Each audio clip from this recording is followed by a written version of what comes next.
Infernal Awakening. Chapter 1, The Crimson Stain. The biting wind whipped through the narrow, unpaved streets of Oakhaven, carrying the scent of wood smoke and a more insidious undercurrent of fear.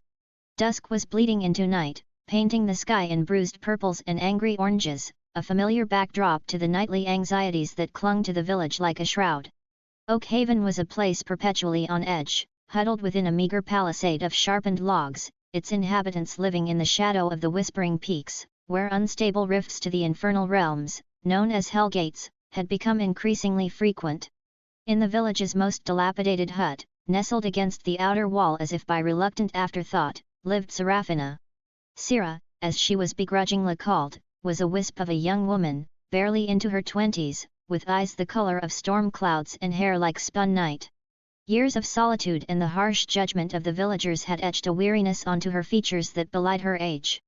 She wore simple, patched clothing that did little to ward off the chill, and her posture was often hunched, as if trying to make herself invisible. Sira was an anomaly, a living pariah marked from birth. On her back, just beneath her left shoulder blade, was a birthmark, a sprawling, intricate pattern of crimson lines that twisted and curled into what many whispered was a demonic sigil. From her earliest memory, it had been a source of fear and revulsion. Children would point and shriek, their parents swiftly pulling them away as if she carried a contagious plague. Even the village elder, a woman known for her wisdom, had offered only a grim pronouncement, a mark of the abyss. Tread carefully around the tainted. Tonight, the usual tension in Oakhaven was amplified. A palpable unease hung in the air, thicker than the smoke from the meager hearths. The livestock were restless, their panicked bleating echoing through the village. Even the wind seemed to carry faint, guttural whispers that sent shivers down the spines of the superstitious villagers. Sira, peering through a crack in her wooden shutters, felt it too, a prickling sensation on her skin, a deep, instinctive dread that went beyond her usual isolation. Suddenly, a sound ripped through the night, a tearing, screeching noise that seemed to claw at the very fabric of reality. It was followed by a wave of oppressive heat and the stench of sulfur that choked the air. From the direction of the whispering peaks, a sickly green light pulsed against the darkening sky. A hellgate had opened. Panic erupted in Oakhaven. Men shouted, women screamed, and children wailed. The flimsy palisade, meant to deter wild beasts, offered little comfort against the horrors that were known to spill forth from the rifts. Sira watched from her window as villagers scrambled towards the small, hastily constructed temple in the center of the village, hoping for divine protection. Few spared a glance at her hut on the edge. Then, the first of the demons arrived. They were grotesque mockeries of life, twisted flesh and sharp claws, their eyes burning with malevolent green fire. One, a hulking brute with leathery wings and jagged teeth, descended upon a nearby cottage, tearing through the thatched roof with horrifying ease. Despite her ingrained fear, a flicker of something else ignited within Sira, a primal instinct to protect the few who had shown her small kindnesses over the years, the old woman who occasionally left a bit of extra stew at her door, the young boy who once dared to offer her a wild flower before his parents dragged him away. She burst from her hut just as a smaller, more agile demon with razor-sharp claws lunged at a group of fleeing villagers. Sira, fueled by a desperate surge of adrenaline, stumbled into its path. The demon, its eyes fixated on the terrified humans behind her, swiped at Sira with a claw, the razor-sharp edge tearing through her thin tunic and raking across her side. Pain exploded through her, hot and searing. She cried out, expecting the final, fatal blow. But then, something strange happened. As the demon's claw connected with her birthmark, a jolt of energy, dark and unfamiliar, surged through her body. The demon recoiled as if burned, its green eyes widening in surprise before its form flickered and dissolved into wisps of acrid-smelling smoke that seemed to be absorbed into the crimson sigil on Sira's back. Sira gasped, clutching her bleeding side. The pain was still there, but it was strangely muted, overshadowed by a dizzying sensation of power. She looked down at her birthmark, the crimson lines seeming to glow faintly in the dim light. The acrid smell of sulfur clung to her skin, but now, it felt different, somehow connected to her. The fear that had gripped her moments before was still present, but it was now intertwined with a bewildering sense of something new, something dark, and something undeniably her own. The demonic invasion had begun, and in its chaotic wake, Seraphina's cursed existence had taken a terrifying, unexpected turn. Chapter 2, The Taste of Essence. The lingering scent of sulfur clung to Sira, a stark reminder of the demon that had just dissolved into her very being. Her side throbbed, but the searing agony from the claw wound had strangely dulled, replaced by a faint warmth that seemed to emanate from the crimson sigil on her back. She pressed a trembling hand to her side, feeling the torn fabric of her tunic stick to the welling blood. She should be dead. Anyone else would have been torn apart by that creature. A wave of dizziness washed over her, and she leaned against the rough bark of a nearby tree, trying to make sense of what had just happened. The demon's essence, absorbed? The thought felt alien, impossible. Yet, the lingering energy thrumming beneath her skin, a dark, unfamiliar vitality, was undeniable.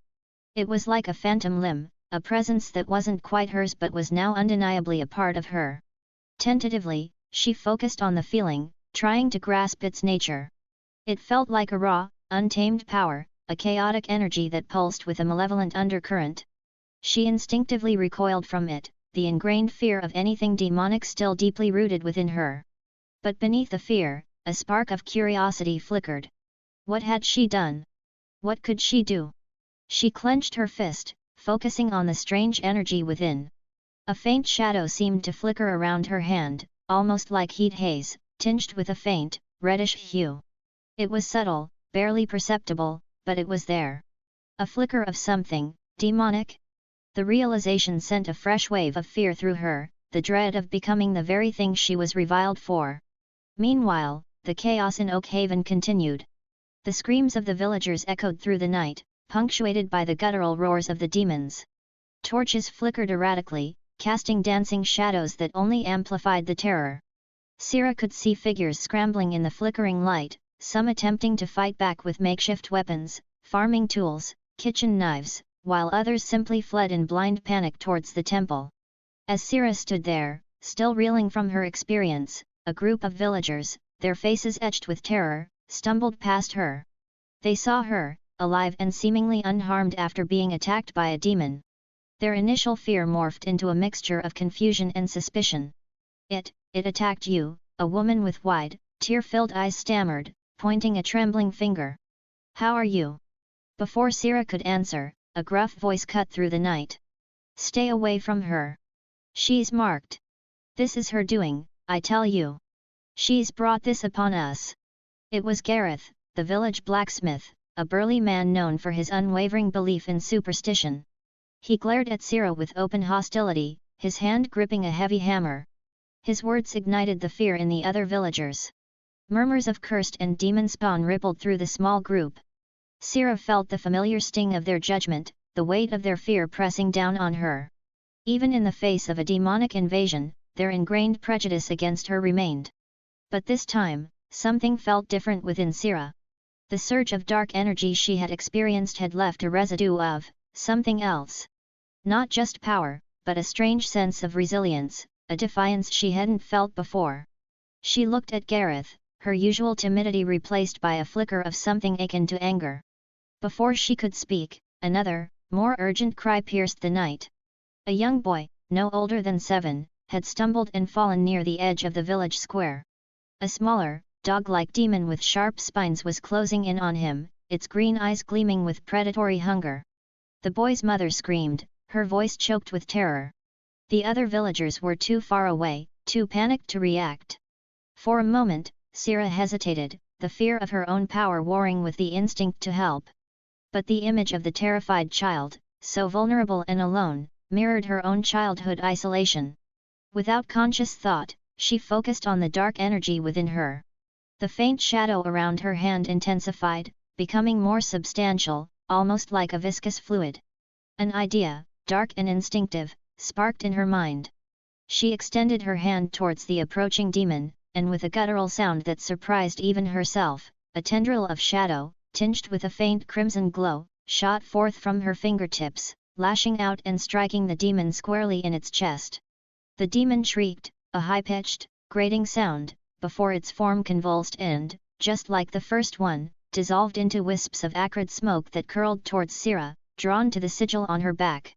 The boy, wide-eyed and trembling, looked at Sira, not with fear, but with a dawning sense of wonder.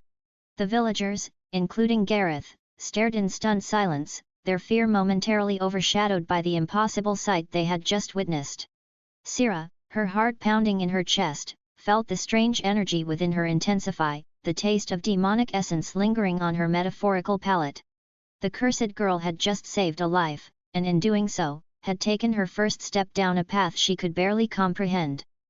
Chapter 3, Shadows of Doubt, Sparks of Hope. A stunned silence hung over the village square.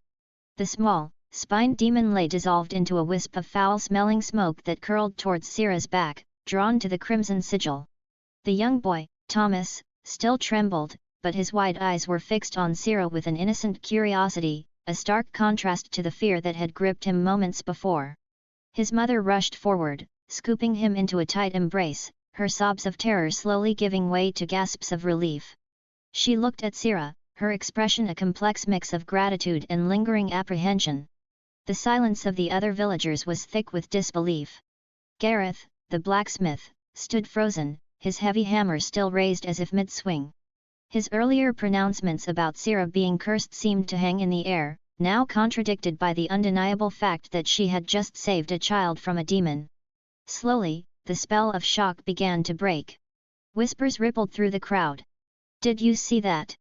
She fought it off." But, with shadows. The fear in their voices hadn't completely vanished, but a new element had been introduced, confusion, and for some, a hesitant glimmer of hope. Sira herself was still reeling. The act had been instinctive, a desperate flinging out of the strange energy within her. Now, she focused on her hand, the faint crimson-tinged shadow still flickering around her fingertips. Tentatively, she willed it to move, and to her surprise, it responded, coiling and uncoiling like a living thing. It felt alien, yet somehow intrinsically connected to her. The demonic essence she had absorbed felt like a volatile fuel, and she had just discovered a rudimentary way to ignite it. The respite was short-lived. The screeching of more Hellgate arrivals echoed from beyond the palisade. The demonic incursion was far from over. Another wave of grotesque creatures, this time resembling hunched figures with elongated limbs and glowing red eyes, poured into the village. Their chilling howls sent fresh waves of panic through the villagers. This time, however, something had shifted within Sira. The fear was still there, a constant companion, but it was now tempered by a nascent sense of responsibility, a grim determination. She had tasted the power within her, and despite its demonic nature, she knew, with a chilling certainty, that it was the only thing that might save them. Without a word, she stepped forward, away from the huddled villagers. Another of the red-eyed demons lunged at a fleeing woman. Sira focused, drawing upon the dark energy within. This time, she didn't just lash out instinctively. She pictured the shadow tendril, its form and direction. With a grunt of effort, 2 tendrils of crimson-tinged shadow erupted from her hands, snaking out and wrapping around the demon's limbs, momentarily restraining it. The demon shrieked in surprise and fury, its red eyes fixated on Sira. Before it could break free, Sira focused again, channeling more of the absorbed infernal essence. The shadow tendrils tightened, and a dark energy pulsed through them.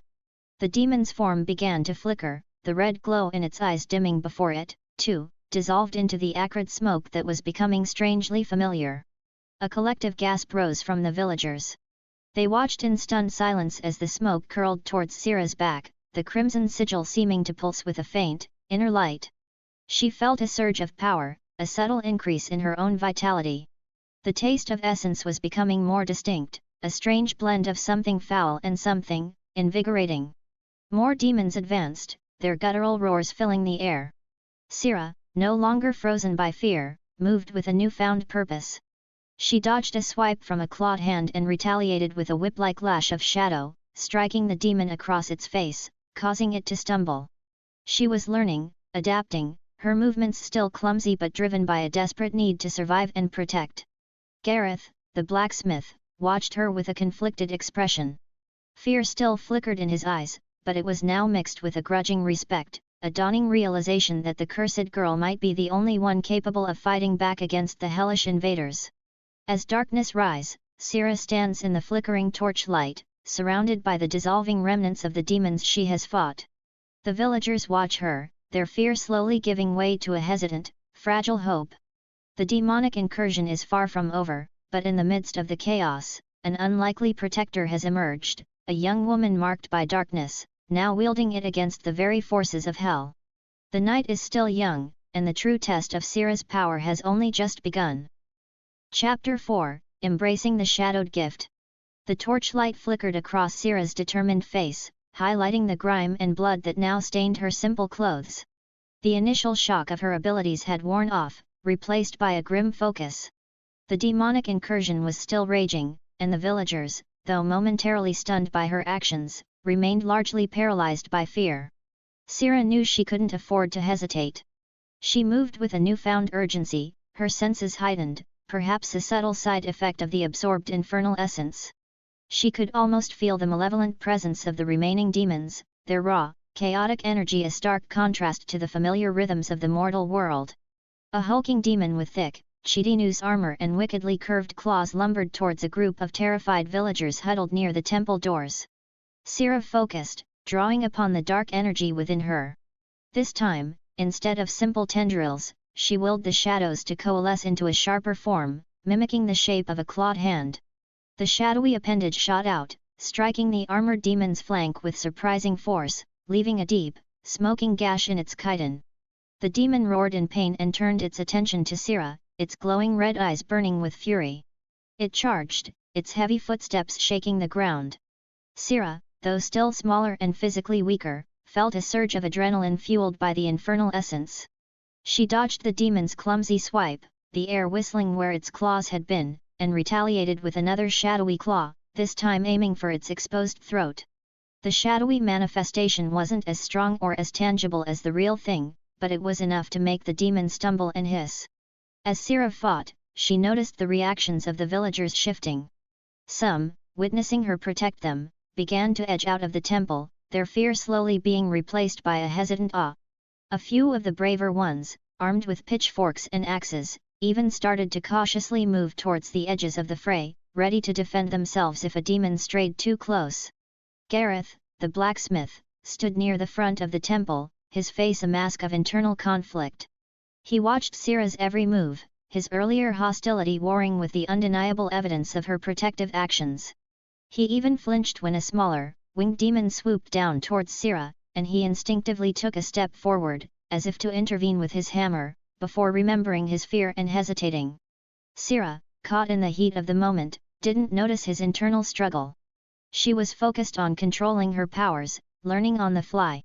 She discovered that she could manipulate the density of her shadowy manifestations, making them more like solid weapons for direct attacks or more ethereal tendrils for binding and ensnaring.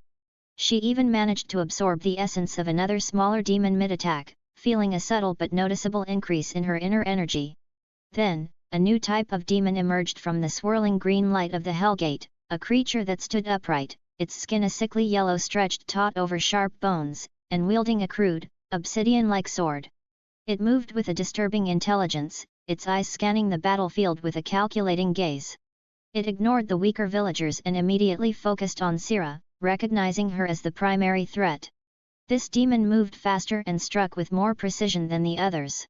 Its obsidian sword crackled with dark energy, and when it clashed against Sira's hastily formed shadowy shield, the impact sent a jolt of pain through her arm. She realized that her rudimentary shadow magic was not enough against this more formidable foe. She needed to adapt. As the skeletal demon lunged again, Sira dodged, channeling the infernal essence into her own limbs, feeling a surge of unnatural speed and strength. She moved with a surprising agility, avoiding its attacks and lashing out with quick, precise strikes of her shadowy claws, aiming for the joints in its bony armor. During a brief lull in the fight, as the skeletal demon staggered back, Sira's eyes met those of old Martha, the woman who occasionally left stew at her door. Martha's face was still etched with fear, but in her eyes, Sira saw a flicker of something else, gratitude, and perhaps even a hint of apology for the years of silent ostracization. Martha even mouthed a silent thank you, her trembling hand pressed to her chest. The simple gesture, the first genuine acknowledgement she had received from a villager in years, gave Sira a small but significant boost of resolve. She wasn't just fighting for survival anymore, she was fighting for them, for this flawed and fearful community that had always shunned her. The skeletal demon roared, its patience clearly at an end. It charged again, its obsidian sword raised for a killing blow. Sira knew she couldn't block it directly. Instead, she focused all her energy, willing the shadows around her to coalesce and solidify. This time, the shadowy form that erupted from her back wasn't just a tendril or a claw. It was a crude, wing-like shape, made of swirling darkness, momentarily shielding her from the demon's attack and allowing her to lash out with a concentrated burst of infernal essence, striking the demon's chest with enough force to shatter its bony armor. The skeletal demon shrieked, its form dissolving into a more potent, swirling cloud of black smoke. As the essence flowed into her, Sira felt a wave of exhaustion wash over her, a stark reminder that this power, while potent, came at a cost. Her side throbbed anew, and the constant channeling of demonic energy was starting to feel draining. But as she looked at the remaining demons, their numbers dwindling thanks to her efforts, and the villagers who were now watching her with a mixture of awe and dawning respect, Sira knew she couldn't stop. The shadowed gift she had been cursed with was now the only hope Oakhaven had. Chapter 5, A Fragile Truce. The dissolving form of the skeletal demon left behind a thick, acrid haze that stung Sira's nostrils. The influx of infernal essence was significant, a noticeable surge of power that momentarily chased away the bone-deep exhaustion. She staggered slightly, her side throbbing, but the feeling of raw power thrumming within her was a strange, almost addictive sensation. The villagers, who had been holding their breath, erupted in a cacophony of relieved cries and nervous chatter. They watched Sira with a mixture of awe and a lingering unease. Old Martha hurried towards her, her face etched with concern. "Child, you're hurt," she said, her voice trembling as she reached out a gnarled hand towards Sira's bloodied tunic. Gareth, the blacksmith, approached more cautiously. He cleared his throat, his usual gruffness softened by a grudging respect. You fought well, girl," he admitted, his gaze flickering towards the dissipating demonic residue. "Never thought I'd see the day a marked one would stand against the hellspawn." It wasn't an apology for his earlier accusations, but it was a significant step nonetheless. The immediate demonic threat within the village seemed to have subsided, at least for now. The green light from the Hellgate beyond the palisade still pulsed ominously, but the flow of demons had slowed to a trickle. The villagers, emboldened by Sira's unexpected defense, began to cautiously emerge from the temple, tending to the wounded and surveying the damage. Sira, despite the relief, felt a profound weariness settle over her. The constant channeling of demonic energy had taken its toll. She could feel the dark essence within her, a volatile force that felt both empowering and dangerous. She instinctively touched the crimson sigil on her back, feeling its faint thrum against her fingertips. It was as if the mark itself was a conduit, drawing in and processing the demonic energy. As the villagers began to organize themselves, a new sound reached their ears, the distinct beat of heavy hooves approaching the village. Soon, figures clad in gleaming silver armor, emblazoned with a holy symbol, rode into Oakhaven. They were members of the Order of the Sanctified, their faces grim and their hands resting on the hilts of blessed swords. Their leader, a tall, imposing woman with stern eyes and a long, silver braid, surveyed the scene with a professional detachment. Her gaze swept over the damaged cottages, the frightened villagers, and finally landed on Sira, who still stood amidst the remnants of the defeated demons. Her expression was unreadable, a mixture of assessment and perhaps a hint of suspicion. "What has transpired here?" the leader of the sanctified warriors asked, her voice firm and commanding. "We received reports of a significant Hellgate opening. The village should have been overrun." Several villagers, their fear of the demons momentarily overshadowed by the arrival of the order, began to recount the events, their voices filled with a mixture of terror and awe as they spoke of Sira's unexpected defense.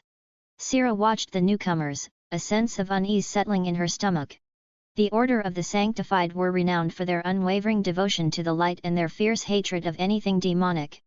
How would they react to her abilities, which were so clearly derived from the very forces they fought against? Would they see her as a savior or as another threat to be eliminated? As the villagers spoke, Sira took a moment to assess her own state. She realized that the demons she had faced varied in strength and perhaps even in type. The smaller, dog-like creature had yielded a lesser amount of essence than the hulking brute, and the skeletal swordsman had provided the most potent surge of power yet. It seemed that the stronger the demon, the more infernal essence she could absorb. She also noticed the limitations of her current abilities. Her shadowy manifestations were powerful in bursts, but they required significant focus and energy. She couldn't maintain them for long periods, and against more skilled or powerful demons, they might not be enough. She needed to learn to control the infernal essence more effectively, to find new ways to channel its power. For the first time since the Hellgate opened, there was a semblance of calm in Oakhaven.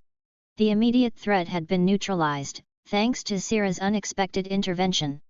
But the green light still pulsed from the Whispering Peaks, a constant reminder that the infernal realms were still knocking at their door. The arrival of the Order of the Sanctified offered a glimmer of hope for long-term protection, but for Syrah, it also brought the looming question of her own fate. Would she be accepted as a protector, or would her demonic gift ultimately lead to her destruction? The fragile truce between the villagers and their unlikely savior was just the beginning of a much larger, and far more dangerous, conflict. Chapter 6, Steel and Suspicion. The leader of the Order of the Sanctified dismounted her silver-maned warhorse with a practiced grace that spoke of years spent in disciplined training. Her armor gleamed even in the flickering torchlight, and the holy symbol, a stylized sunburst, on her breastplate seemed to radiate a faint, inner light. Her name was Sister Agnes, and her gaze, sharp and unwavering, held an intensity that made even the hardened villagers shift uncomfortably. Sister Agnes addressed the villagers, her voice clear and authoritative. "Tell me what happened. And be precise. Oakhaven has been marked for increased Hellgate activity, but we expected the village to have already fallen." Several villagers, emboldened by the presence of the Order, began to recount the night's events, their voices overlapping in a mixture of fear and awe. They spoke of the initial wave of demons, the chaos and destruction, and then, hesitantly, they spoke of Syrah. "It was her, Sister Agnes," old Martha said, stepping forward, her voice trembling slightly but firm. "Seraphina. The marked one. She fought them off. With shadows, like nothing we've ever seen." Sister Agnes's gaze immediately snapped to Syrah, who stood a little apart from the other villagers, still clutching her injured side. Syrah met her gaze, her heart pounding in her chest. The scrutiny felt like a physical weight, and she instinctively hunched her shoulders, the familiar feeling of being judged washing over her. Sister Agnes approached Syrah, her silver-clad boots crunching on the debris-strewn ground. Two other sanctified warriors, their hands never straying far from their blessed swords, flanked her. The air around them felt charged with a holy energy that made Syrah's skin prickle uncomfortably. "You are Seraphina?" Sister Agnes asked, her voice devoid of emotion, her eyes scanning Syrah from head to toe, lingering for a moment on the bloodstains on her tunic. Syrah nodded, her throat suddenly dry. "Yes, sister. They say you wield shadows against the demons." It wasn't a question, but a statement laced with suspicion. "Powers of darkness to fight the infernal? That is, unorthodox. I don't understand it myself," Syrah managed to stammer, her voice barely above a whisper. "When the demon attacked me, it just happened. I felt this energy, and I could control it, somehow." She gestured vaguely with her hand, the faint crimson-tinged shadow flickering around her fingers almost imperceptibly. Sister Agnes's eyes narrowed. "Show me." The command was absolute, leaving no room for argument. Syrah hesitated, the ingrained fear of revealing her demonic connection to the holy warriors warring with her desire to prove that she was not a threat, but a protector. With a trembling hand, she focused, drawing upon the infernal essence within. A more substantial tendril of shadow snaked out from her fingertips, coiling in the air like a dark serpent. The sanctified warriors flanking Sister Agnes immediately tensed, their hands gripping their sword hilts tighter. The holy energy around them seemed to intensify, causing Syrah's birthmark to thrum uncomfortably. Sister Agnes watched the display with an impassive expression, her gaze sharp and analytical. "It is, undeniably a power of shadow," she said finally, her voice betraying no emotion. "And it draws upon the very essence of the demons you defeat." Syrah nodded, feeling a fresh wave of fear. I absorb their energy. It makes me stronger. It's the only way I could fight them." "A dangerous path," Sister Agnes stated, her voice hardening slightly. To wield the enemy's power is to risk becoming the enemy. The infernal realms are insidious, Serafina. Their taint can spread in ways you might not even realize. But I used it to protect the village. Sira pleaded, her voice rising slightly in desperation. I saved people. If I hadn't, Oakhaven would have fallen. Sister Agnes remained unmoved. The ends do not always justify the means, child. We of the Order have dedicated our lives to fighting the demonic with the light. Your methods are concerning. She turned to one of her warriors. Brother Thomas, secure the perimeter. Ensure no more demons breach the village. Sister Illyra, tend to the wounded. Then, she turned back to Sira, her gaze piercing. You will come with us, Serafina. We will need to understand the nature of your gift. And we will need to ensure that you are not a greater threat than the demons themselves. Fear clenched in Sira's chest. She had hoped that the Order would see her as an ally, a force against the encroaching darkness. Instead, she was being treated like a prisoner, her very power viewed with suspicion and distrust.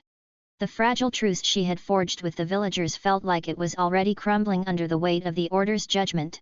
Her infernal awakening, it seemed, was not just a battle against demons, but also a battle against the fear and prejudice of those she had tried to protect. The steel of the sanctified warriors felt cold and unforgiving, a stark contrast to the volatile, dangerous power that now resided within her. Her journey, she realized with a sinking feeling, was about to become much more complicated. Chapter 7, Within Holy Walls. The silver armor of the sanctified warriors felt cold and imposing as Brother Thomas gently but firmly guided Sira towards the center of Oakhaven. Sister Agnes followed closely, her gaze never leaving Sira's back, as if expecting the demonic sigil to suddenly writhe and unleash some unseen horror. Sira felt a knot of anxiety tighten in her stomach.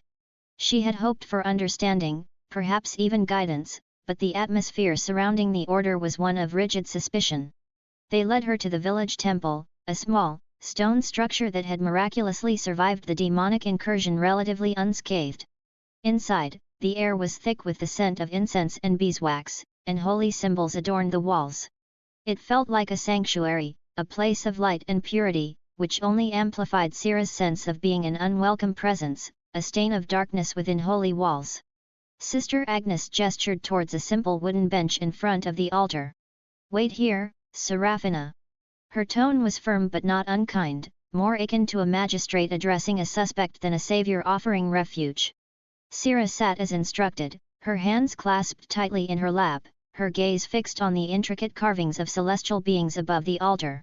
The other sanctified warriors moved about the temple, their movements precise and efficient, tending to the few wounded villagers who had sought shelter there. The contrast between their serene competence and the raw chaos of the demonic attack was stark. After a few tense moments, Sister Agnes returned, accompanied by an older member of the Order, a man with kind eyes and a weathered face, his silver hair neatly trimmed. He wore simpler robes than Sister Agnes and carried a thick, leather-bound book. Serafina, Sister Agnes began, her voice formal, this is Brother Elias. He is our Order's scholar, and he will be asking you some questions about the events of tonight and the nature of your abilities. Brother Elias sat on a stool facing Sira, his gaze gentle but searching. He opened his book, its pages filled with neat, precise script. Tell me, child, from the beginning. When did you first notice this connection to the shadows? Sira recounted the events of the previous night, her voice still trembling slightly, describing the overwhelming fear, the Hellgate opening, the demon's attack, and the unexpected absorption of its essence. She explained her initial confusion and her subsequent, instinctive use of the shadow tendrils to defend the boy. Brother Elias listened intently, occasionally making notes in his book. He asked detailed questions about the appearance of the demons, the sensations Sira felt during the absorption, and the nature of the energy she could manipulate. He was methodical, seeking facts and avoiding judgment. Sister Agnes, however, remained standing, her arms crossed, her eyes fixed on Sira with an unwavering scrutiny. Her skepticism was palpable, a silent accusation hanging in the air. After Brother Elias had finished his initial questioning, Sister Agnes stepped forward. You claim this power came to you only last night. Yes, sister," Sira replied, meeting her gaze. "Before that, I was just Sira. The marked one. Feared by everyone." "And this mark," Sister Agnes said, her gaze dropping to the area of Sira's birthmark, though it was concealed by her clothing. "It has been with you since birth." "Yes," Sira whispered, the familiar shame washing over her. Sister Agnes exchanged a look with Brother Elias. "It is unusual for one bearing such a mark to wield powers against the infernal. More often, such individuals are conduits for their influence." The implication hung heavy in the air. Sira felt a surge of panic. "They thought she was a spy, a Trojan horse for the demons. But I fought them." Sira protested, her voice rising in desperation. "I saved the village. Doesn't that count for anything?" "It counts for your actions tonight," Sister Agnes conceded, her tone still cautious. "But we must understand the source of this power. We cannot risk allowing a demonic influence to fester within our defenses." Brother Elias spoke gently, intervening in the tense exchange. "Perhaps a demonstration of control, Sister Agnes? Under controlled circumstances." Sister Agnes hesitated for a moment, then nodded curtly. "Very well. Serafina, follow me." She led Sira out of the temple and into the small, enclosed courtyard. The other sanctified warriors watched with a mixture of curiosity and apprehension.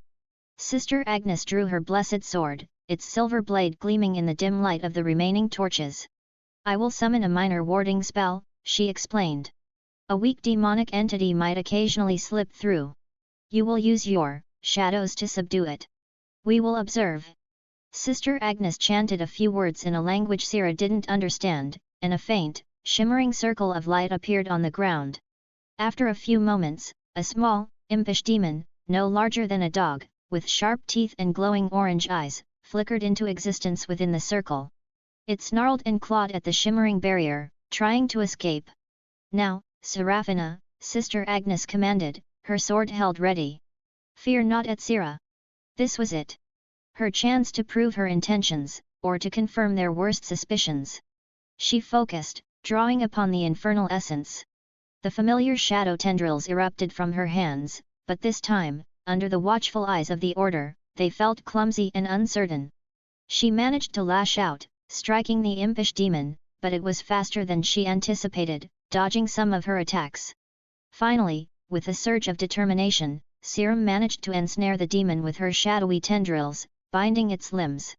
The impish creature shrieked and writhed, its demonic energy a palpable presence in the courtyard.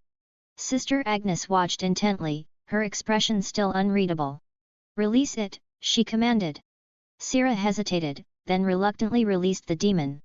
It immediately lunged at her, but Sister Agnes was faster, her blessed sword flashing in the light, cleaving the impish creature in two. The demonic essence dissipated harmlessly.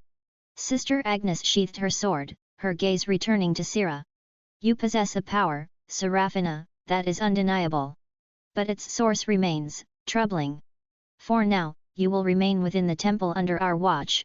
We will continue to observe you. And we will pray for guidance." Sira's heart sank. She wasn't being accepted, not truly. She was merely being contained, studied like a dangerous specimen. The holy walls of the temple, meant to ward off darkness, now felt like a cage. Her infernal awakening had brought power, but it had also brought her deeper into the heart of suspicion and fear. Chapter 8, Sanctuary or Cage. The heavy oak doors of the temple closed behind Sira with a resounding thud, the sound echoing the sense of finality that settled in her chest. She was led to a small, sparsely furnished chamber at the back of the temple, a room usually reserved for visiting pilgrims seeking temporary shelter. The stone walls were cold, and the only source of light was a single, flickering oil lamp on a small wooden table. A narrow cot with rough spun blankets was the only furniture. It was clean, certainly, but it felt more like a cell than a sanctuary. Brother Thomas, the stoic warrior who had escorted her, offered a curt nod. "Sister Agnes's orders. You are to remain here until further notice. Meals will be provided." He then turned and left, the heavy bolt on the door clicking shut behind him, the sound amplifying Sira's feeling of isolation. The silence in the chamber was heavy, broken only by the crackling of the oil lamp and Sira's own ragged breaths. She sat on the edge of the cot, her gaze sweeping around the room, taking in the holy symbols carved into the stone above the doorway, intricate depictions of sunbursts and winged figures wielding flaming swords. They were meant to ward off evil, she knew, but in her current state, they felt more like silent accusations, reminders of the inherent darkness that now resided within her. Hours crawled by. Sira remained in the small chamber, her mind a whirlwind of conflicting emotions. Fear of the Order's judgment warred with a growing frustration at being sidelined. The demonic incursion had been quelled for now, but the green glow still pulsed ominously from the whispering peaks, a constant reminder that the threat hadn't vanished, merely retreated. She felt a desperate urge to be out there, to use the power she had discovered to protect her village, even if they still feared her. She tried to sleep, but her rest was fitful, plagued by unsettling dreams. She saw swirling green vortexes, grotesque demonic faces leering at her from the darkness, and felt the chilling sensation of infernal essence flowing through her veins, a power that felt both intoxicating and corrupting. She would wake with a gasp, the cold stone walls of her chamber a stark reminder of her confinement. Throughout the day, members of the Order would occasionally check on her. Brother Elias visited once, bringing her a simple meal of bread and water. He offered a kind smile and a few gentle words, assuring her that they were simply trying to understand the situation. He asked more questions about her birthmark, its appearance, and whether she had ever experienced any unusual sensations before the night of the attack. Sira answered truthfully, recounting the years of ostracization and the feeling of being different, but never anything like the power she now possessed. Other members of the Order were less welcoming. Some would glance at her with open suspicion as they passed her chamber door, their faces tight with disapproval. Sira caught snippets of hushed conversations, words like unholy, abomination, and test of faith, and knew they were about her. She felt like a caged animal, observed and judged for something she hadn't chosen. In the stifling confines of her chamber, Sira began to tentatively explore the power within her. She would focus her mind, trying to summon the shadow tendrils, practicing their movements and attempting to exert more control over their form and density. The small space limited her, but she could feel the infernal essence responding to her will, a dark, malleable energy that was slowly becoming more familiar. She even tried to sense the essence of the demons she had absorbed, focusing on the strange thrumming within her. It was like echoes of their malevolent energy, distinct signatures that she could almost identify. One afternoon, a young novice, barely more than a boy, was tasked with bringing her another meager meal. He approached her chamber with wide, fearful eyes, his hand trembling as he slid the tray through the small opening in the door. He didn't speak, his gaze darting away from her as quickly as possible. Sira felt a pang of sadness. Even the youngest members of the Order had been taught to fear anything remotely demonic, and she, despite her actions, was clearly still seen as a creature of darkness. As the days passed within the temple walls, Sira's initial fear began to morph into a simmering impatience. The green light still pulsed from the whispering peaks, a constant reminder of the ongoing threat. She felt a growing urgency to act, to use the power she possessed to fight back against the demons. Being confined within these holy walls, treated with suspicion and fear, felt like a betrayal of the purpose she had instinctively embraced during the attack. She was a weapon against the infernal, not a prisoner of the light. The fragile truce in Oakhaven felt like it was built on shifting sands, and Sira knew, with a growing certainty, that her true battle was far from over. She needed to find a way to prove her worth, not just to the fearful villagers, but to the skeptical Order of the Sanctified, before the darkness from the whispering peaks descended upon them all once more. Chapter 9, The Unwilling Guest. Days bled into nights within the confines of the temple chamber, each one amplifying Sira's frustration. The initial relief of safety had long since evaporated, replaced by a gnawing sense of being useless, a prisoner in a place that was supposed to be a bastion against the very darkness she now embodied. The distant green glow from the whispering peaks served as a constant, mocking reminder of the ongoing threat, a threat she felt increasingly compelled to confront. Sira found herself pacing the small stone floor, the rough spun blankets on the cot untouched. She yearned for information, for understanding. Brother Elias remained her only consistent point of contact, visiting her once a day with meals and a quiet demeanor. During these brief encounters, Sira would pepper him with questions. "Brother Elias, what do you know of these hell gates?" she'd ask, her voice hushed, as if the very word might contaminate the holy space. He would patiently explain the Order's understanding, that they were tears in the fabric of reality, allowing entities from the infernal realms to cross over. Their origins were shrouded in mystery, some texts suggesting they were punishments for ancient sins, others whispering of a weakening of the divine barriers that separated the worlds. "And the demons?" Sira pressed. "Are they all the same?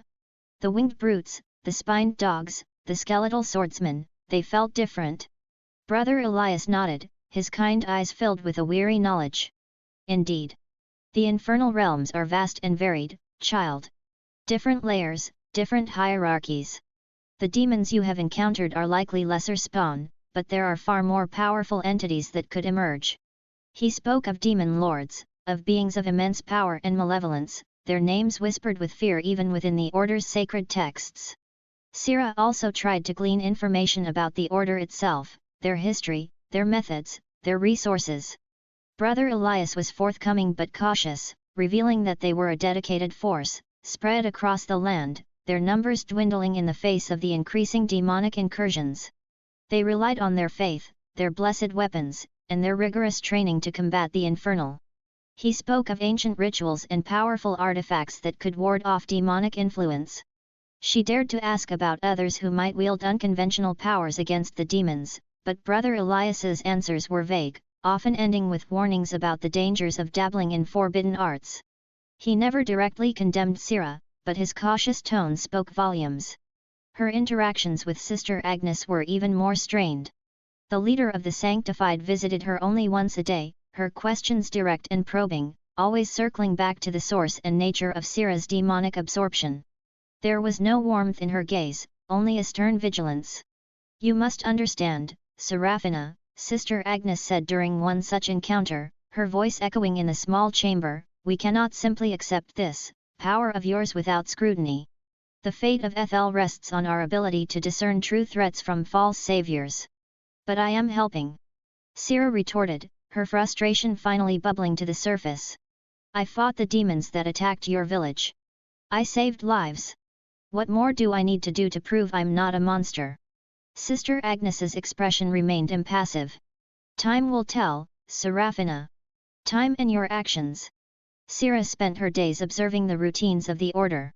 She would watch from the narrow window as the warriors practiced their swordplay in the courtyard, their movements fluid and precise, their faith seemingly an impenetrable shield against fear. She saw them tending to their blessed weapons and chanting their prayers, their devotion unwavering. She couldn't help but feel a pang of envy for their certainty, their unwavering belief in the light. Her own power felt like a chaotic storm within her, a darkness she barely understood. One evening, as the sky outside was darkening, a messenger arrived at the temple, his horse lathered and his face pale with exhaustion. Sira could hear the hushed urgency in the voices of the sanctified warriors as they gathered to hear his report. A sense of foreboding settled over her. Soon after, Sister Agnes entered Sira's chamber, her usual sternness tinged with a grim urgency. "Another hellgate has opened," she stated flatly. "Closer this time. Near the outlying farms to the west of Oakhaven. The villagers there are vulnerable." Sira's heart leaped. This was it.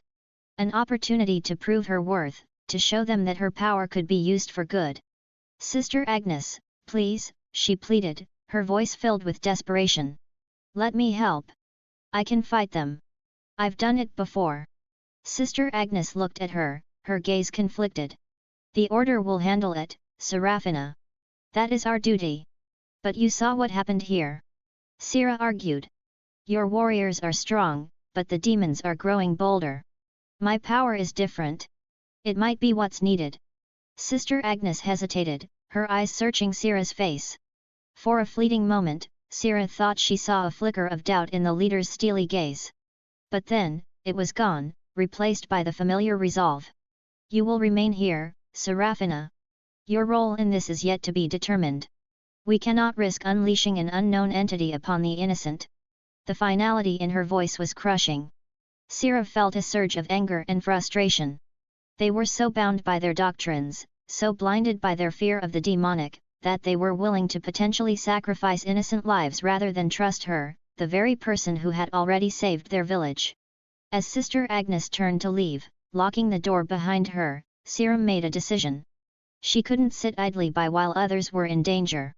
Whether the Order trusted her or not, she had a responsibility to act. The infernal essence within her pulsed with a restless energy, yearning to be unleashed. She would find a way out of this cage and she would face the darkness head-on, with or without the blessing of the light. Her unwilling confinement had reached its breaking point. Chapter 10, Breaking the Seal. The weight of Sister Agnes's locked door felt like a physical manifestation of Sira's helplessness. But the news of the new Hellgate, the image of vulnerable farmers facing the demonic onslaught, ignited a fierce resolve within her. She couldn't wait for the Order's permission, time was a luxury they couldn't afford. She had to act. Sira began to meticulously observe her surroundings. The small chamber had only one door, bolted from the outside, and a narrow, barred window too high to reach without assistance. The stone walls were thick and unyielding. A direct confrontation with the guards was likely impossible. The sanctified warriors were well trained and armed with blessed weapons that would undoubtedly harm her. She would have to rely on her own burgeoning abilities. She focused, drawing upon the infernal essence within. It felt more readily available now, as if her body was growing accustomed to its presence. She extended her hands, and the crimson-tinged shadows flickered to life, more vibrant and responsive than before. She practiced shaping them into different forms, thin tendrils, a small, clawed hand, even a crude, wing-like shape reminiscent of the demon she had faced earlier. Her gaze fell upon the heavy wooden door. The bolt was thick, likely reinforced with holy wards. A direct assault with her shadowy manifestations might alert the guards patrolling the temple corridors. She needed a more subtle approach. Remembering the impish demon she had briefly subdued in the courtyard, she focused on the feeling of its essence within her, a chaotic, mischievous energy. She tried to channel that specific resonance, willing a wisp of shadow to thin and lengthen, becoming almost like a dark, ethereal thread. It was difficult, requiring intense concentration, and the energy felt volatile, threatening to dissipate. Slowly, painstakingly, she guided the shadowy thread towards the door. She aimed for the small gap between the door and the frame, just above the bolt. Her heart pounded in her chest, the fear of discovery a cold knot in her stomach. If she was caught, the consequences didn't bear thinking about. With a final surge of focus, she managed to slip the shadowy thread into the gap. She could almost feel the wards on the bolt resisting her touch, a faint tingling sensation against the ethereal shadow. It was like trying to manipulate something solid with smoke. But she persisted, her will fueled by the urgency of the situation. She imagined the shape of the bolt, the way it slid into place. With minute movements of her will, she tried to mimic the action, pushing against the wards, inch by agonizing inch. Sweat beaded on her brow, and her muscles trembled with the effort. The air in the small chamber felt thick and heavy with her concentration. Finally, after what felt like an eternity, she felt a faint click. The heavy bolt had shifted, just enough. Holding her breath, she repeated the process for the lower bolt. This one was more resistant, the wards stronger. But the image of the terrified farmers spurred her on. With a final, desperate push, it too clicked open. Sira held her breath, listening intently for any sound from the corridor outside. Silence. The guards were likely focused on the news of the new Hellgate. Slowly, carefully, she pushed the door inward, the hinges groaning softly. She slipped out into the dimly lit corridor, her senses on high alert. The corridor was deserted. She moved quickly and silently, her bare feet padding softly on the cold stone floor. She knew the layout of the temple was simple. The exit was through the main hall. She could hear the muffled voices of the sanctified warriors gathering, likely discussing their strategy for dealing with the new demonic incursion. She reached the main hall, keeping to the shadows along the walls. Several warriors were present, clad in their gleaming armor, their faces grim. Sister Agnes stood in the center, issuing commands in a low, urgent tone. Sira knew she couldn't risk a direct confrontation. Focusing her will, she willed the shadows around her to deepen, to cling to her form like a cloak. It wasn't true invisibility, but it was enough to obscure her movements in the dim light, allowing her to slip past the preoccupied warriors unnoticed. She reached the heavy oak doors at the front of the temple. They were not bolted from the inside. With a silent prayer to a deity she had never truly believed in, she pushed them open and stepped out into the night. The air outside was crisp and carried the distant scent of sulfur. The green glow from the west was unmistakable, a sickly stain on the horizon. Without hesitation, Sira turned and ran towards it, her bare feet pounding on the dirt path.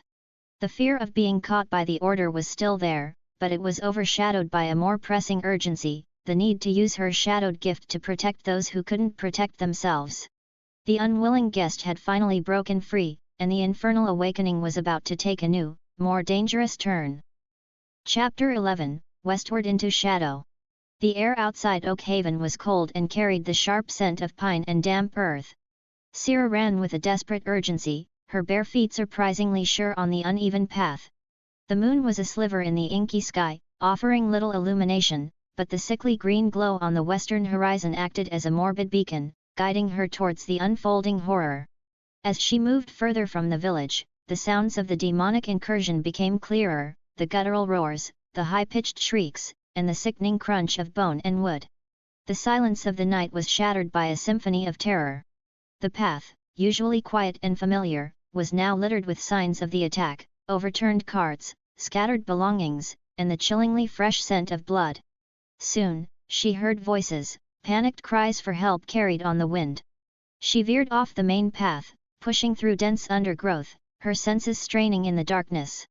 She found them huddled in a small clearing, a family of farmers, a man, his wife, and two young children, their faces pale with terror as they huddled around a sputtering fire, trying to ward off the encroaching darkness.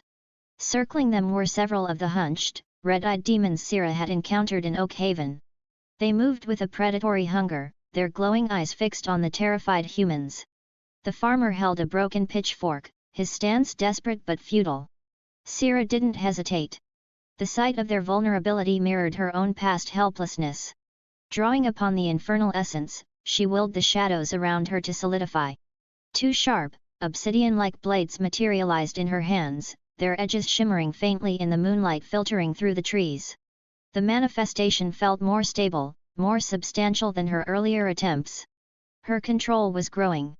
She burst into the clearing, moving with a speed that surprised even herself. The red-eyed demons, startled by her sudden appearance, turned their attention to her, their guttural snarls echoing through the trees. The first demon lunged, its elongated claws raking the air. Sira sidestepped the attack with an agility she hadn't possessed before, her movements fluid and instinctive. She brought one of her shadowy blades down in a swift arc, slicing through the demon's thin hide. A black, viscous fluid oozed from the wound, and the creature shrieked in pain. The other demons attacked simultaneously. Sira moved like a shadow herself, dodging and weaving, her obsidian blades flashing in the darkness. She felt a strange sense of focus, a cold determination overriding her fear. The infernal essence coursing through her veins amplified her strength and speed, allowing her to fight with a ferocity she never knew she possessed. One demon managed to swipe at her leg, its claws tearing through her trousers. Pain shot up her limb, but she ignored it, her focus solely on protecting the family. She thrust one of her shadowy blades deep into the chest of another demon, feeling its essence flow into her, a familiar surge of dark energy that fueled her further. The fight was brutal and swift. Sira, fueled by adrenaline and the infernal essence, fought with a desperate intensity. The red-eyed demons, though vicious, were ultimately no match for her growing power and her unwavering resolve. One by one, they fell, their forms dissolving into the acrid smoke that clung to Sira like a second skin. When the last demon dissolved, a heavy silence fell over the clearing, broken only by the ragged breaths of Sira and the sobbing of the farmer's wife. The farmer stared at Sira, his broken pitchfork forgotten in his trembling hands. His eyes, wide with disbelief, held a mixture of terror and profound gratitude. You saved us," he stammered, his voice choked with emotion. Sira nodded, her chest heaving. The pain in her leg was now a dull throb, but it was nothing compared to the satisfaction of knowing she had protected innocent lives. She looked at her shadowy blades, the darkness feeling less alien, more like an extension of herself. "You need to get back to Oakhaven," she told the family, her voice firm despite her exhaustion. "The order of the sanctified should be there soon. Stay on the main path and don't stray." The family nodded eagerly, their fear of her seemingly overshadowed by their relief. As they hurried away, Sira turned her gaze towards the west, towards the source of the green glow. The Hellgate was still active, and she could now see it clearly, a swirling vortex of sickly green energy tearing a jagged hole in the sky above a distant field. Even from this distance, she could see the silhouettes of larger, more monstrous demons emerging from its depths. The small victory in the clearing had boosted her confidence, but the sight of the Hellgate and the horrors it was unleashing served as a stark reminder of the scale of the threat. The demons she had faced so far were mere scouts, the vanguard of a much larger invasion. Her infernal awakening had begun, but the true test of her power, and her resolve, was yet to come. The path ahead was shrouded in shadow, but for the first time, Sira felt a flicker of grim determination, a willingness to embrace the darkness within to fight the darkness that threatened to consume her world. Chapter 12, The Green Maw. The sickly green glow intensified with every step Sira took westward. The familiar landscape of rolling fields and scattered trees began to warp and twist under the influence of the encroaching infernal energy. Patches of scorched earth, emitting a faint, sulphurous smoke, scarred the fields. The air grew heavy, thick with a palpable sense of dread and the stench of decay.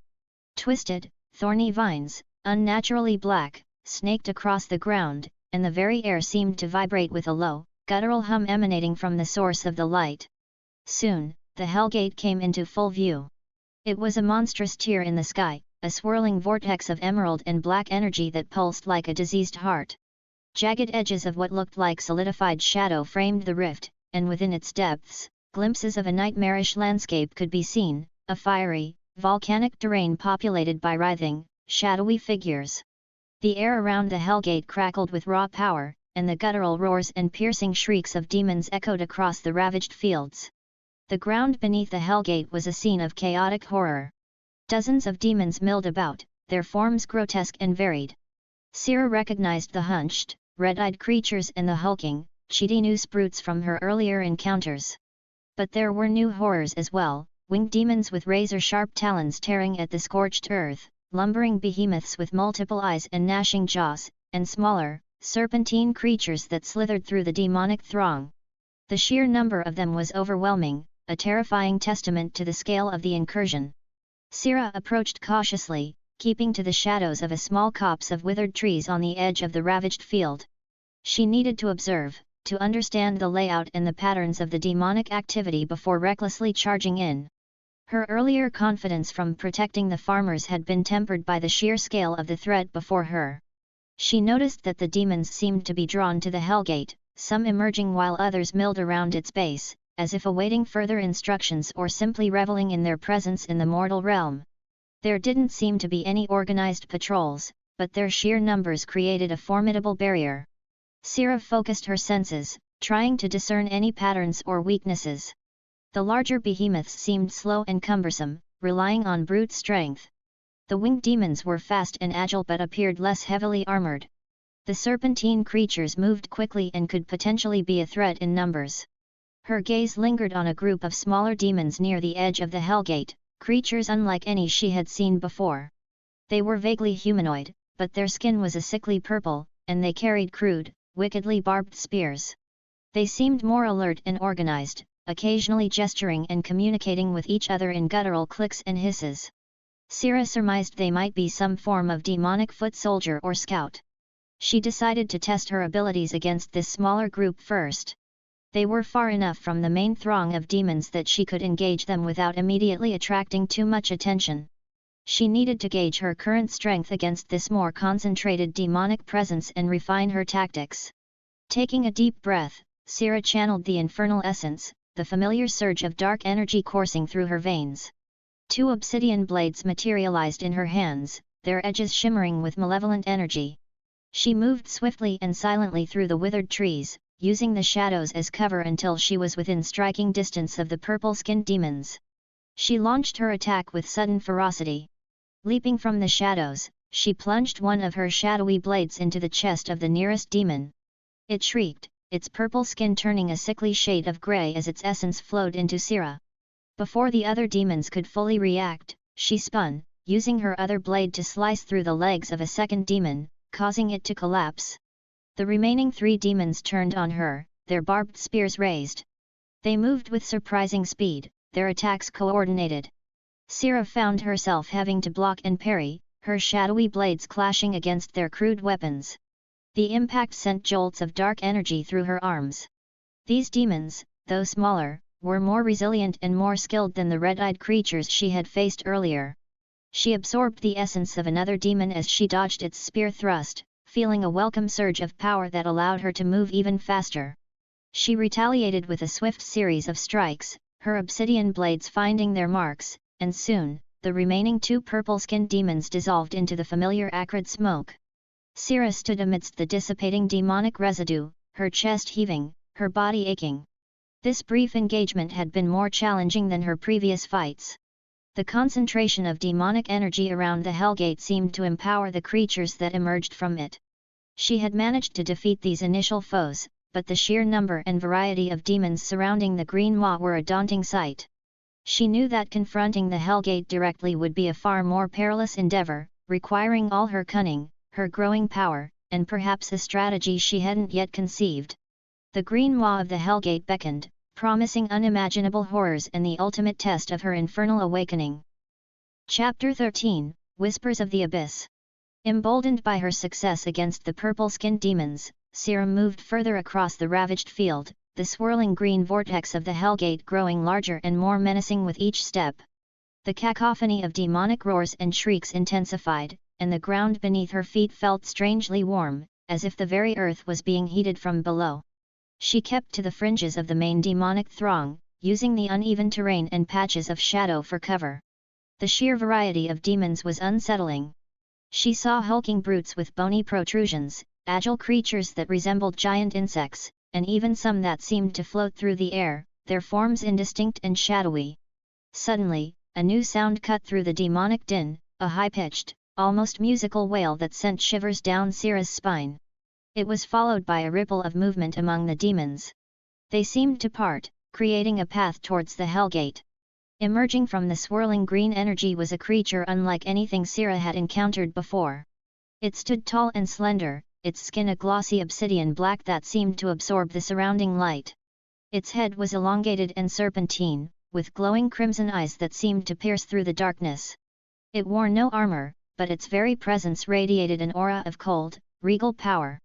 In its hands, it held a staff made of what looked like petrified bone, its tip glowing with the same sickly green light as the Hellgate. The other demons seemed to bow or at least show deference to this new arrival.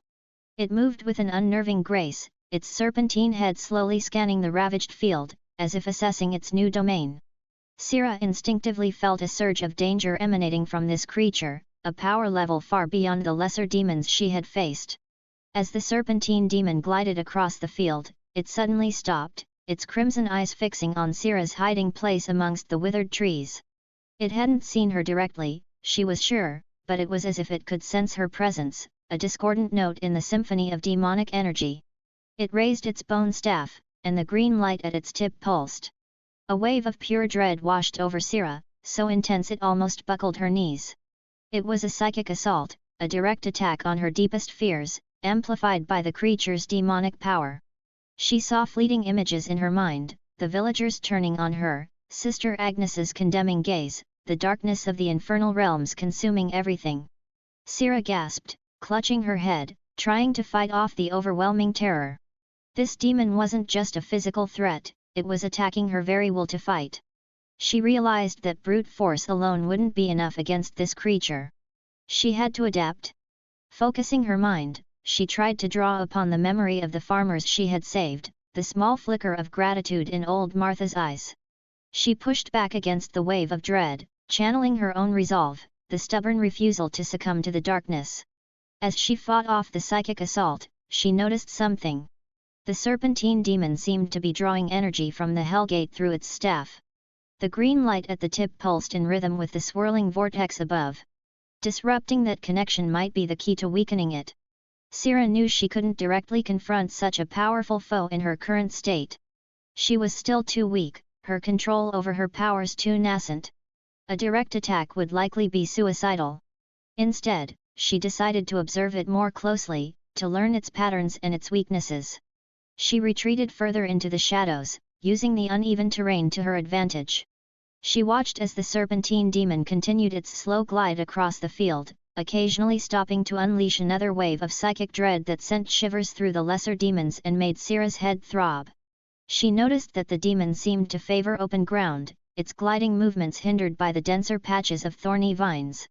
Its attacks were primarily focused on projecting fear, though she saw it occasionally gesture with its staff, causing small bursts of green energy to erupt from the ground. As she observed, an idea began to form in her mind. A direct assault was out of the question, but perhaps she could use the environment to her advantage. The thorny vines, the patches of shadow, the uneven terrain, they might offer opportunities to disrupt the demon's movements and break its connection to the Hellgate. The musical wail of the serpentine demon echoed across the field again, a chilling reminder of its power. Sira knew she couldn't stay hidden forever.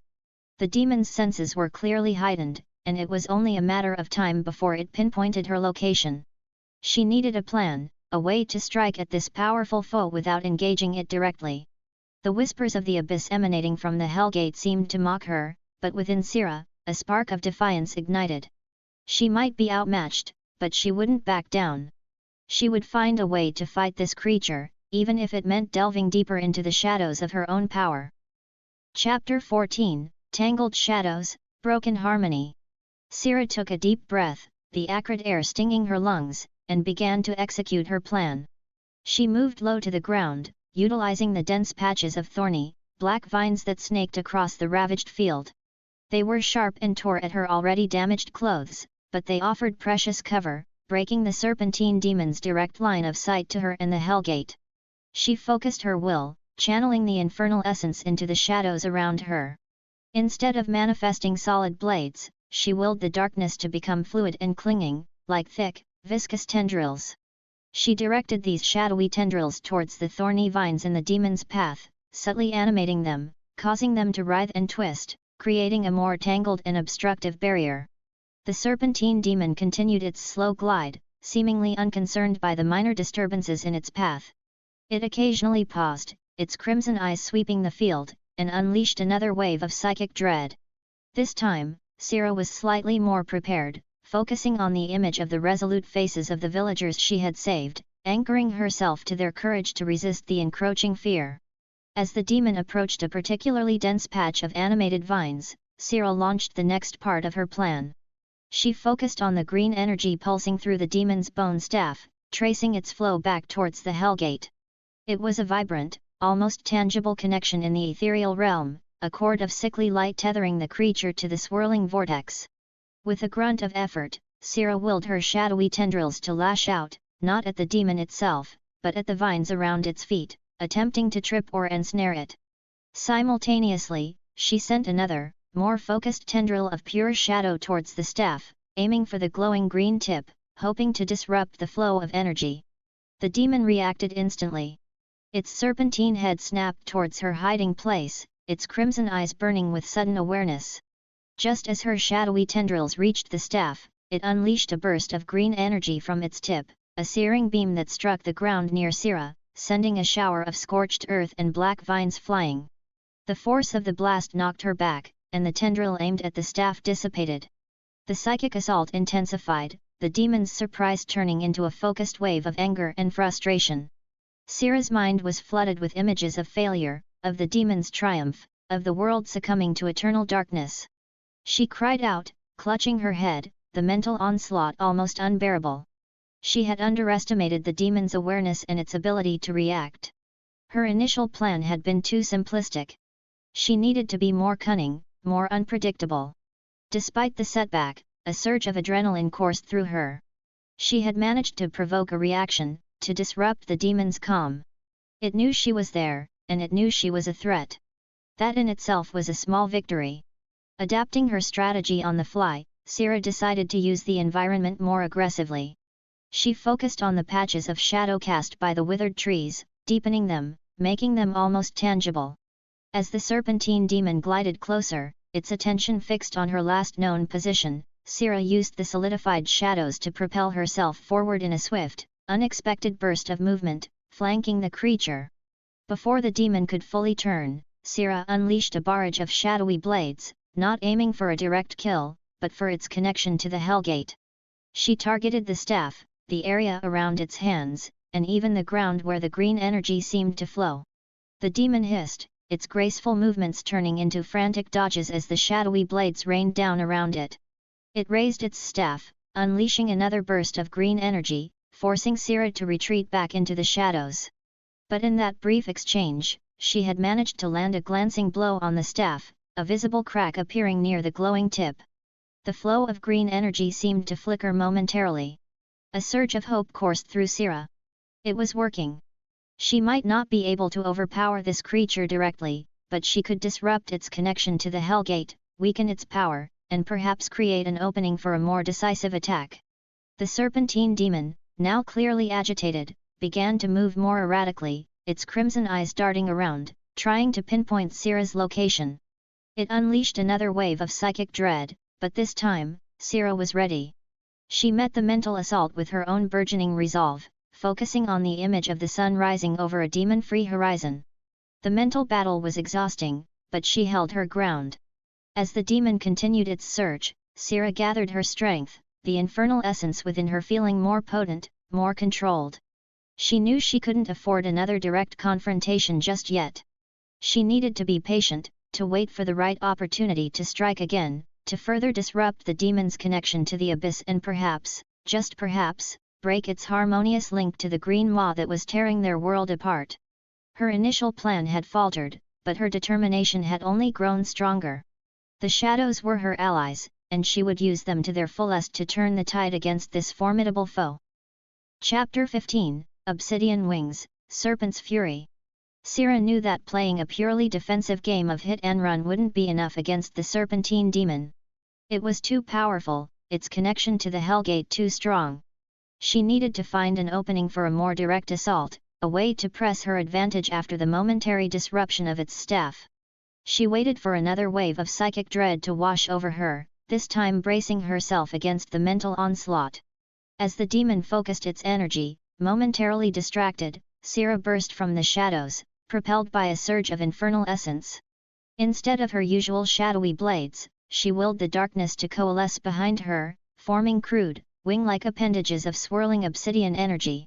They were unwieldy and felt unstable, but they provided a burst of unnatural speed, allowing her to close the distance to the serpentine demon before it could fully react.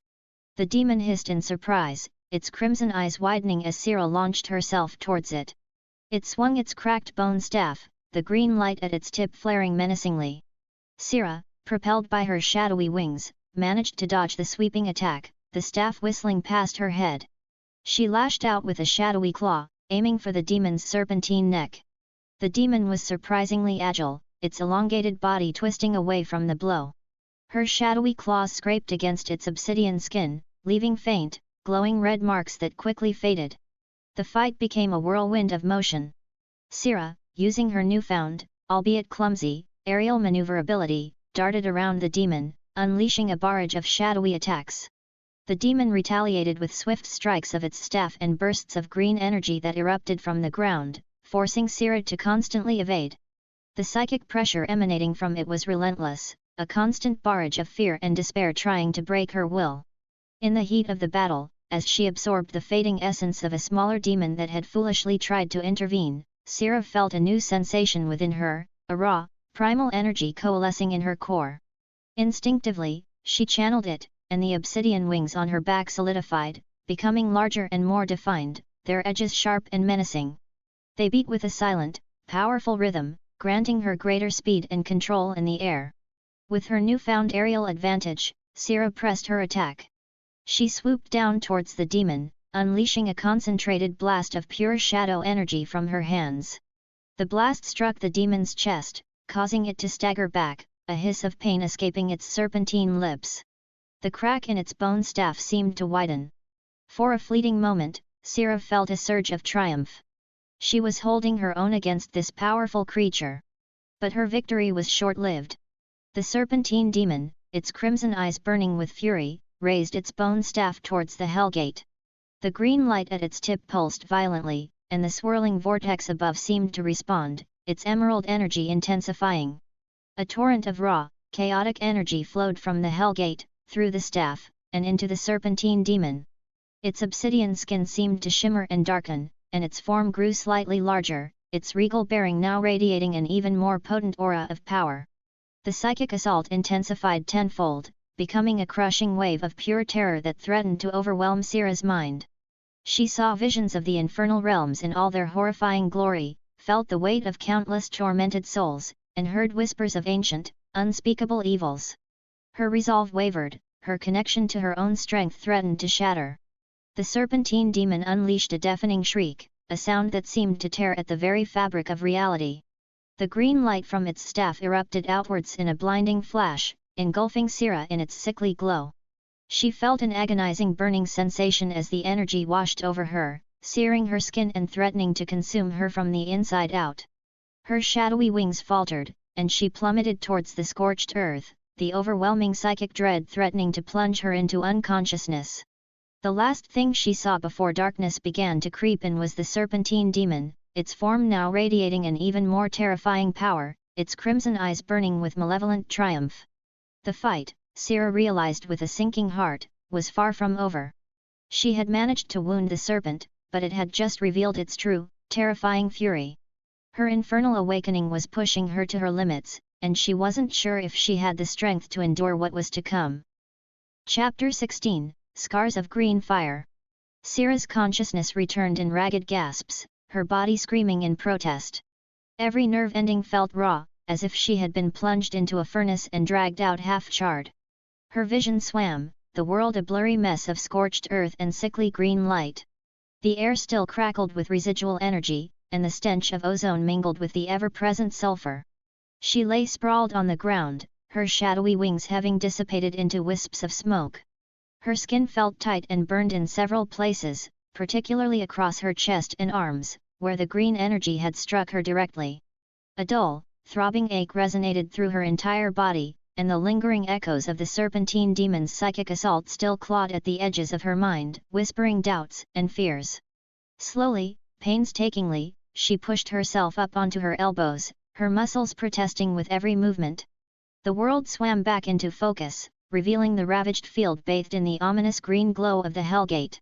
The serpentine demon stood a short distance away, its obsidian form radiating power, its crimson eyes fixed on her with a cold, triumphant gaze. The crack in its bone staff seemed to have mended itself, the flow of green energy from the Hellgate now stronger than ever. The psychic pressure was still intense, a constant weight on her mind, but the initial crushing wave had subsided. Sira focused her inner strength, pushing back against the lingering fear, clinging to the memory of her determination, the faces of the villagers she had protected. As she lay there, weakened and injured, she instinctively reached for the infernal essence within her. It felt different now, tinged with the burning residue of the green energy. But as she focused, she could still draw upon its dark vitality. A faint, crimson glow emanated from the sigil on her back, spreading outwards, a subtle warmth that began to soothe the searing pain in her skin. She could feel the infernal essence working, slowly knitting together torn muscle fibers, easing the burning sensation. It wasn't a miraculous healing, but it was enough to allow her to move without screaming in agony. It was a revelation, her demonic power wasn't just for offense, it could also be used for self-preservation, a twisted form of regeneration fueled by the very essence of her enemies. From her prone position, Sira observed the serpentine demon. It seemed content to watch her struggle, its posture radiating an almost arrogant confidence. It occasionally gestured with its staff, causing small eruptions of green energy to blast the ground around it, as if marking its territory. Sira noticed that it remained close to the Hellgate, its connection to the swirling vortex seemingly its primary source of power. Despite her injuries, Sira's resolve hardened. The demon might have dealt her a significant blow, but it hadn't broken her. She had survived, and she had learned something new about her abilities. She needed a new plan, one that accounted for the demon's psychic powers and its strong connection to the Hellgate. She thought back to the fight, replaying every moment in her mind. The demon was powerful, but it seemed reliant on its staff and its connection to the Hellgate. Disrupting that connection was still her primary goal. She also realized that her shadowy attacks, while effective against lesser demons, hadn't done significant damage to its obsidian hide. She needed something more potent, something that could pierce its defenses. As she continued to draw upon the infernal essence, focusing on the raw, chaotic energy she had absorbed from the skeletal swordsman, an idea began to form in her mind. That essence had felt different, sharper, more destructive. Perhaps she could channel it in a more focused way, not just into blades, but into a concentrated blast of pure, cutting shadow. It would be risky, requiring a level of control she wasn't sure she possessed, especially in her weakened state. But she had no other choice. She couldn't hope to overpower the serpentine demon in a prolonged fight. She needed to strike with precision and with overwhelming force, targeting its connection to the Hellgate. With renewed determination, Sira slowly pushed herself to her feet, ignoring the lingering pain. The green light of the Hellgate cast long, distorted shadows across the ravaged field, and the serpentine demon watched her with cold amusement. But behind Sira's storm-grey eyes, a new resolve was hardening. She might be scarred by green fire, but the infernal awakening within her was far from over. She would find a way to sever the serpent's connection to the abyss, even if it cost her everything. The taste of demonic essence was now mingled with the bitter tang of defiance. Chapter 17, Soul-Piercing Shadow. Sira stood, her body still aching, but her resolve unwavering. She closed her eyes, focusing on the memory of the skeletal swordsman, its sharp, bony form, the crackling dark energy that had clung to its obsidian blade. She reached deep within herself, seeking out the resonance of its absorbed essence, the feeling of its unnatural sharpness. It was a colder, more brittle energy than the fluid shadows she usually wielded. With a grunt of effort, she began to channel this essence, willing it to coalesce not into a broad blast, but into a single, focused point of pure shadow. The air around her shimmered, and a thin, obsidian-black spear of solidified darkness began to form in her outstretched hand, its tip crackling with an almost visible intensity. It felt volatile, difficult to control, but its potential for piercing damage was undeniable. Opening her eyes, Sira fixed her gaze on the serpentine demon, specifically on the cracked section of its bone staff, just below the glowing green tip. That was her target. She needed to sever its connection to the Hellgate, and a precise, piercing attack was her best chance. Taking another deep breath to steady her nerves, she hurled the obsidian spear with all her might. It flew through the air with surprising speed, a streak of pure darkness against the sickly green backdrop of the Hellgate. The serpentine demon, its attention seemingly lulled by Sira's weakened state, reacted with a suddenness that belied its earlier arrogance. Its crimson eyes widened, and it raised its bone staff in a desperate attempt to intercept the projectile. The obsidian spear struck the staff with a sharp, cracking sound, impacting just below the existing fracture. The bone visibly splintered, and the green light at the tip flickered violently, sputtering like a dying flame. A wave of discordant energy rippled outwards, causing the lesser demons nearby to shriek and convulse. A hiss of pure fury escaped the serpentine demon's lips. Its regal composure shattered, replaced by a primal rage. It lashed out with its staff, a wild, desperate swing aimed at Sira. She barely managed to dodge, the cracked bone whistling past her head, the air around it feeling strangely cold. The connection to the Hellgate was clearly disrupted. The flow of green energy through the staff had become erratic, and the swirling vortex above seemed to flicker and dim slightly. The psychic pressure emanating from the demon also wavered, the crushing wave of dread momentarily receding. Sira seized the opportunity. While the demon was still reeling from the impact and the disruption of its power source, she willed another obsidian spear to form in her hand, drawing upon the remaining essence of the skeletal swordsman. This time, her movements were quicker, more practiced. She hurled the second spear, aiming for the same weakened point on the staff. The demon, now enraged, tried to intercept again, but its movements were less precise, its focus fractured. The obsidian spear struck true, piercing through the already weakened bone and severing the glowing green tip from the rest of the staff. The effect was immediate and dramatic. The green light from the staff vanished completely, and the swirling vortex of the Hellgate above flickered violently, its emerald energy sputtering and shrinking. A deafening shriek tore from the serpentine demon's throat, a sound filled with pure agony and disbelief. Its obsidian skin seemed to ripple and darken further, and the aura of power that had surrounded it began to wane. The lesser demons around it reacted with confusion and fear, their movements becoming erratic. The harmonious connection they had shared through the serpentine demon's link to the Hellgate was broken. Sira felt a surge of exhilaration mixed with exhaustion. Her gamble had paid off. She had managed to sever the demon's connection to its power source. But the fight was far from over. The serpentine demon, now wounded and enraged, turned its full attention to her, its crimson eyes burning with a hatred that promised swift and brutal retribution. It moved with a speed she hadn't seen before, its lithe body blurring as it lunged towards her, its broken bone staff now wielded like a crude but deadly club. Sira barely had time to react, raising her arms to block the incoming blow. The impact was jarring, sending a jolt of pain through her limbs. The demon's fury was palpable, and its attacks were now wild and unpredictable. She knew she couldn't withstand a prolonged assault in her weakened state. She had to press her advantage, to exploit the demon's disrupted connection to the Hellgate. But the serpentine demon, its power diminished but its rage amplified, was a terrifying force to be reckoned with. The battle had reached a crucial turning point, and Sira knew that the next few moments would determine whether she would triumph or become another victim of the serpent's fury. The obsidian spear had pierced more than just bone, it had shattered the delicate balance of power, unleashing a new and even more dangerous phase of the fight. Chapter 18, Serpent's Wrath, Shadow's Embrace. The serpentine demon's fury was a tangible force, a wave of pure, unadulterated rage that washed over Sira. Its movements became a blur of obsidian and fury, the broken bone staff a deadly extension of its wrath. It lunged, its crimson eyes burning with hatred, the jagged end of the staff aimed directly at Sira's chest. She reacted on instinct, throwing up a shield of solidified shadow just in time. The impact was jarring, sending a shockwave of dark energy through her arms. The shadowy shield cracked under the force of the blow, and Sira stumbled backward, gasping for breath. The demon didn't relent. It pressed its attack, its movements now wild and unpredictable, fueled by pure rage rather than its earlier regal composure. It swung the broken staff in wide arcs, forcing Sira to constantly dodge and weave, her earlier aerial advantage now negated by the close quarters assault.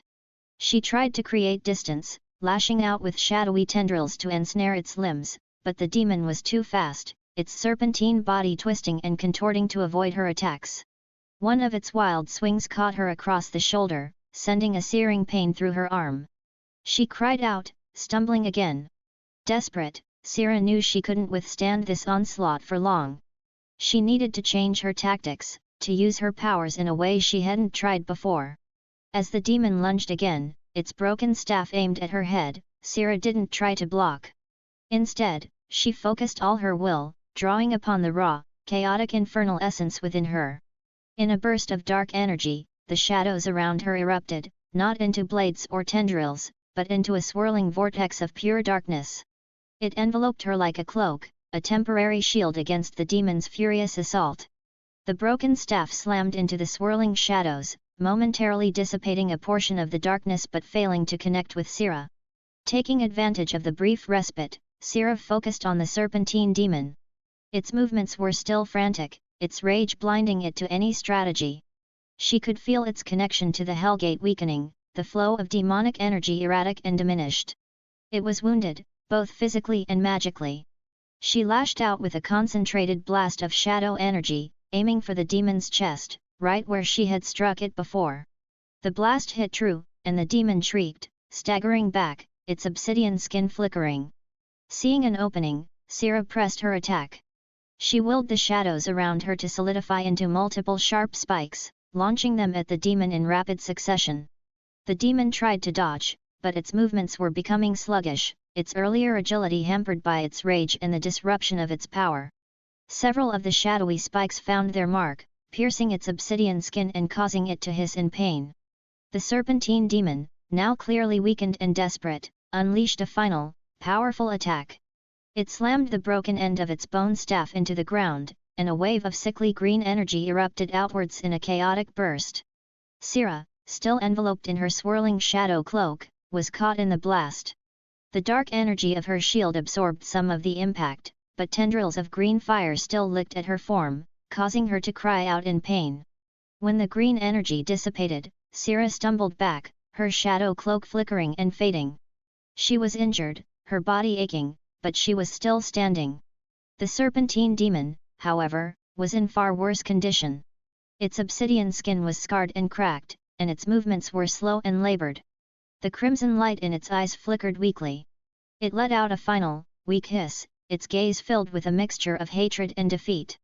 Then, its form began to shimmer and fade, the raw demonic energy that had sustained it finally dissipating now that its connection to the Hellgate was severed. It dissolved into a cloud of black smoke, leaving behind only the broken remnants of its bone staff. A heavy silence fell over the ravaged field, broken only by Sira's ragged breaths.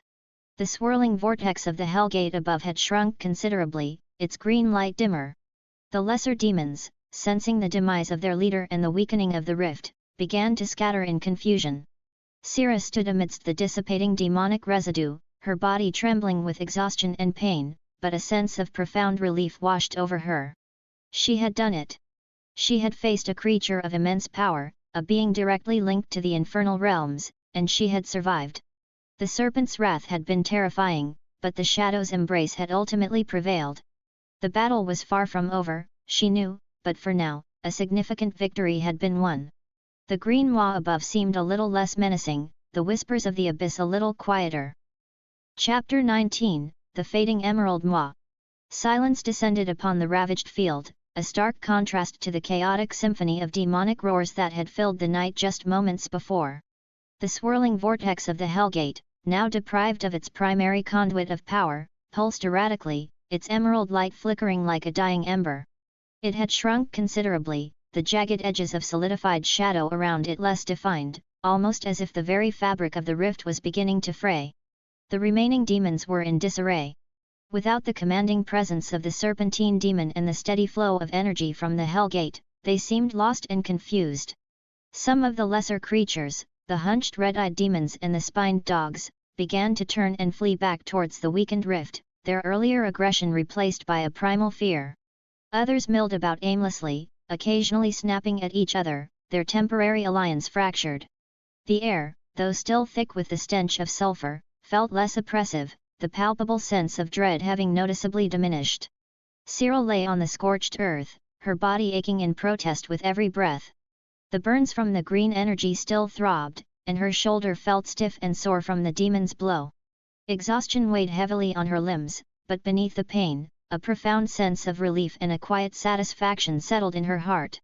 She had faced a formidable foe, a creature of significant power, and she had prevailed. She slowly pushed herself into a sitting position, her gaze fixed on the fading emerald maw in the sky. It was still there, a tear in reality, but its power was clearly waning. The whispers of the abyss that had haunted the night were now barely audible, like a distant murmur. As she sat there, catching her breath, she heard the distinct sound of approaching horses.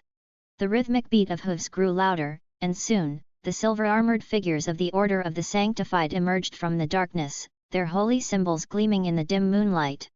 Sister Agnes led the group, her face grim but her eyes sharp as she surveyed the scene. Their initial reaction was one of cautious disbelief. They saw the weakened Hellgate, the scattered and confused demons, and the broken remnants of the bone staff lying near Sira. Their gazes then turned to Sira herself, still bearing the marks of battle, her clothes torn and bloodied, but undeniably alive and seemingly unharmed by the remaining demons. Sister Agnes dismounted, her blessed sword still sheathed but her hand resting on its hilt. She approached Sira slowly, her expression a complex mixture of suspicion and a dawning understanding. "Serafina," she said, her voice surprisingly level. What happened here?" Sira, still catching her breath, looked up at the leader of the Sanctified. "It's weakened," she said, her voice hoarse but firm, gesturing towards the fading Hellgate. "The demon, the serpentine one. I severed its connection." A murmur rippled through the ranks of the Sanctified warriors. They exchanged glances, their initial suspicion visibly warring with the evidence before their eyes. Sister Agnes's gaze returned to Sira, her eyes searching. "How? That creature, it radiated immense power." Sira hesitated, unsure how much to reveal. I used the essence of the others. The skeletal one, it allowed me to pierce its defenses. She didn't elaborate on the shadowy spears, the manifestation of demonic energy. Sister Agnes remained silent for a long moment, her gaze fixed on the broken staff. Then, she turned to her warriors. Brother Thomas, secure the area. Ensure no more demons pose a threat. Sister Illyra, check on Seraphina's injuries. Sister Illyra, the healer of the group, approached Sira with a gentle demeanor, her hands already reaching out to examine the burns on her skin. As she tended to Sira's wounds, Sister Agnes turned her attention back to the weakened Hellgate, her brow furrowed in thought. The rift is still open, she said, her voice low, almost to herself. But its power is significantly diminished. She looked back at Sira, a hint of something akin to respect flickering in her eyes. You have done something remarkable, Seraphina. Something we did not anticipate. The remaining demons, sensing the arrival of the order, began to retreat more rapidly towards the fading Hellgate, some disappearing back into the swirling green energy. The threat, for now, seemed to be contained. As Sister Illyra finished tending to her burns, Cyril looked at Sister Agnes. The suspicion in the leader's eyes hadn't completely vanished, but it was tempered now by a grudging acknowledgement of her actions. The night is not yet over, Sister Agnes said finally, her gaze returning to the sky. We must remain vigilant. But for now, you have earned Oakhaven's gratitude, Seraphina.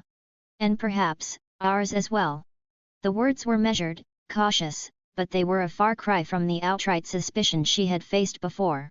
A fragile bridge was being built, forged in the heat of battle in the face of a common enemy. The fading emerald maw in the sky served as a testament to the power of her infernal awakening, a power that had saved them all, even if it was still feared and misunderstood. The night's trials had ended with a victory, but Sira knew, deep down, that this was only the beginning of a much larger, and far more complex, journey. Chapter 20, Dawn of Unease. The Order of the Sanctified swiftly and efficiently secured the area around the weakened Hellgate. Brother Thomas and several other warriors patrolled the perimeter, their blessed swords held ready, though the remaining demons offered little resistance, their confusion and fear evident. Sister Illyra continued to tend to Sira's burns, applying a soothing balm that smelled of herbs and holy water.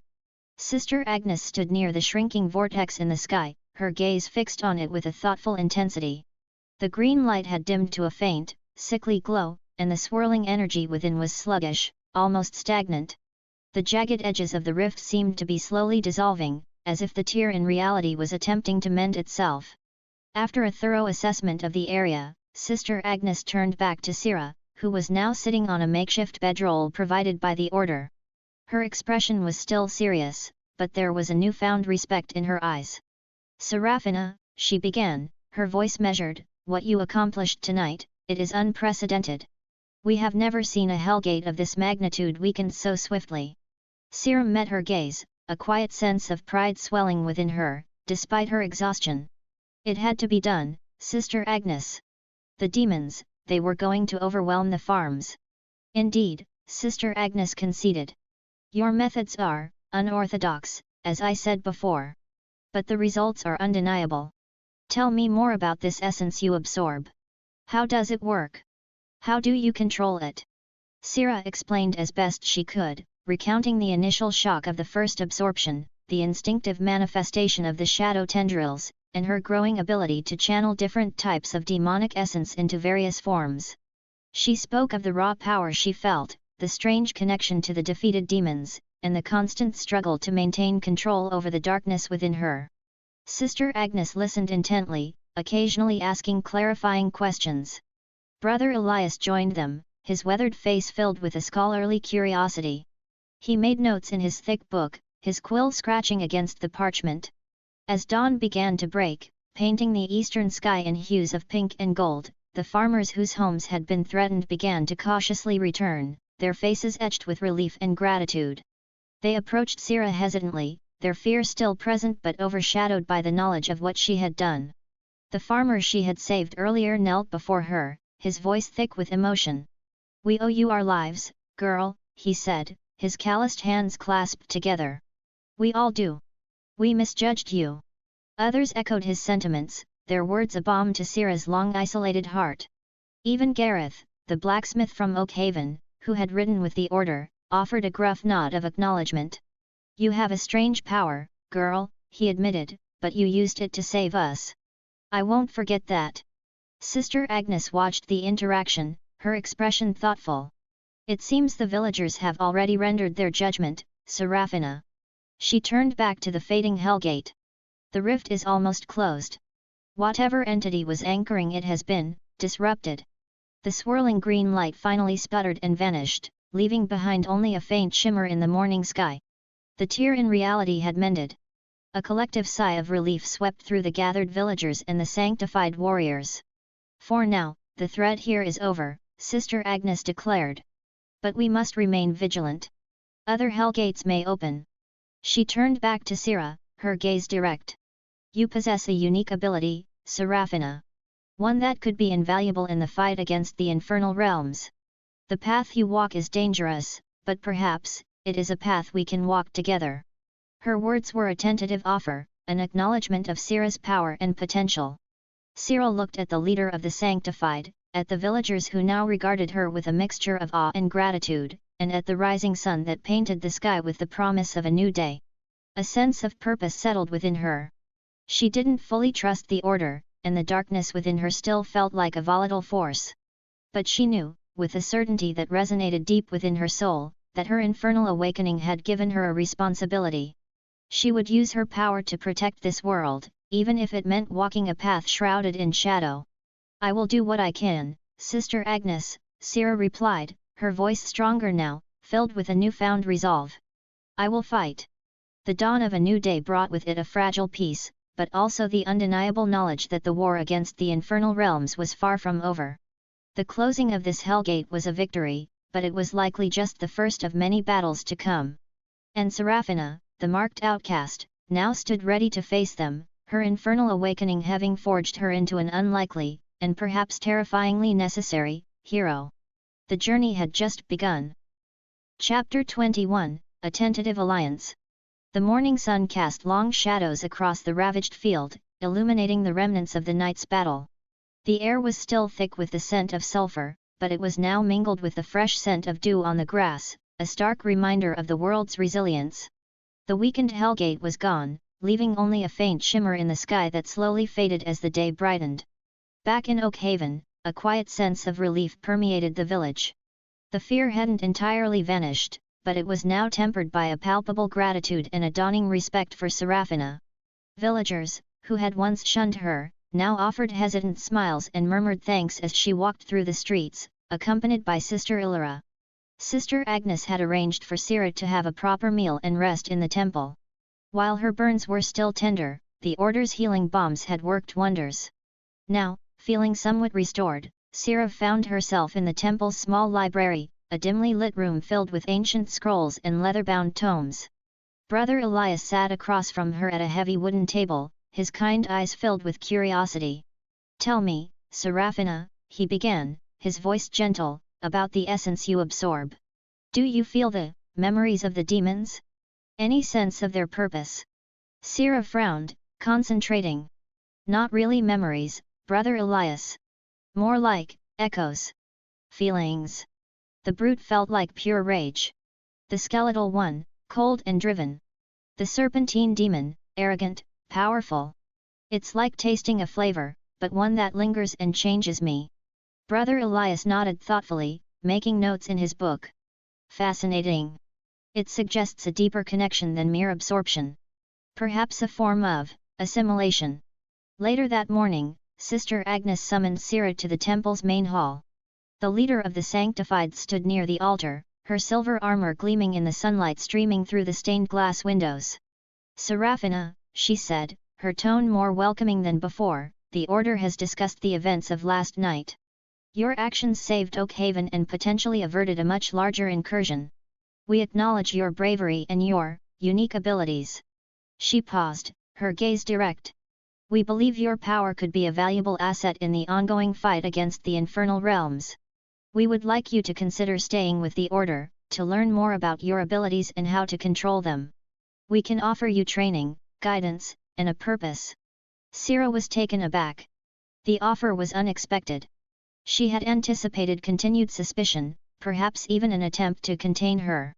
"Stay with the order," she repeated, her voice hesitant. "Yes," Sister Agnes replied. "We have faced increasing demonic activity in recent years.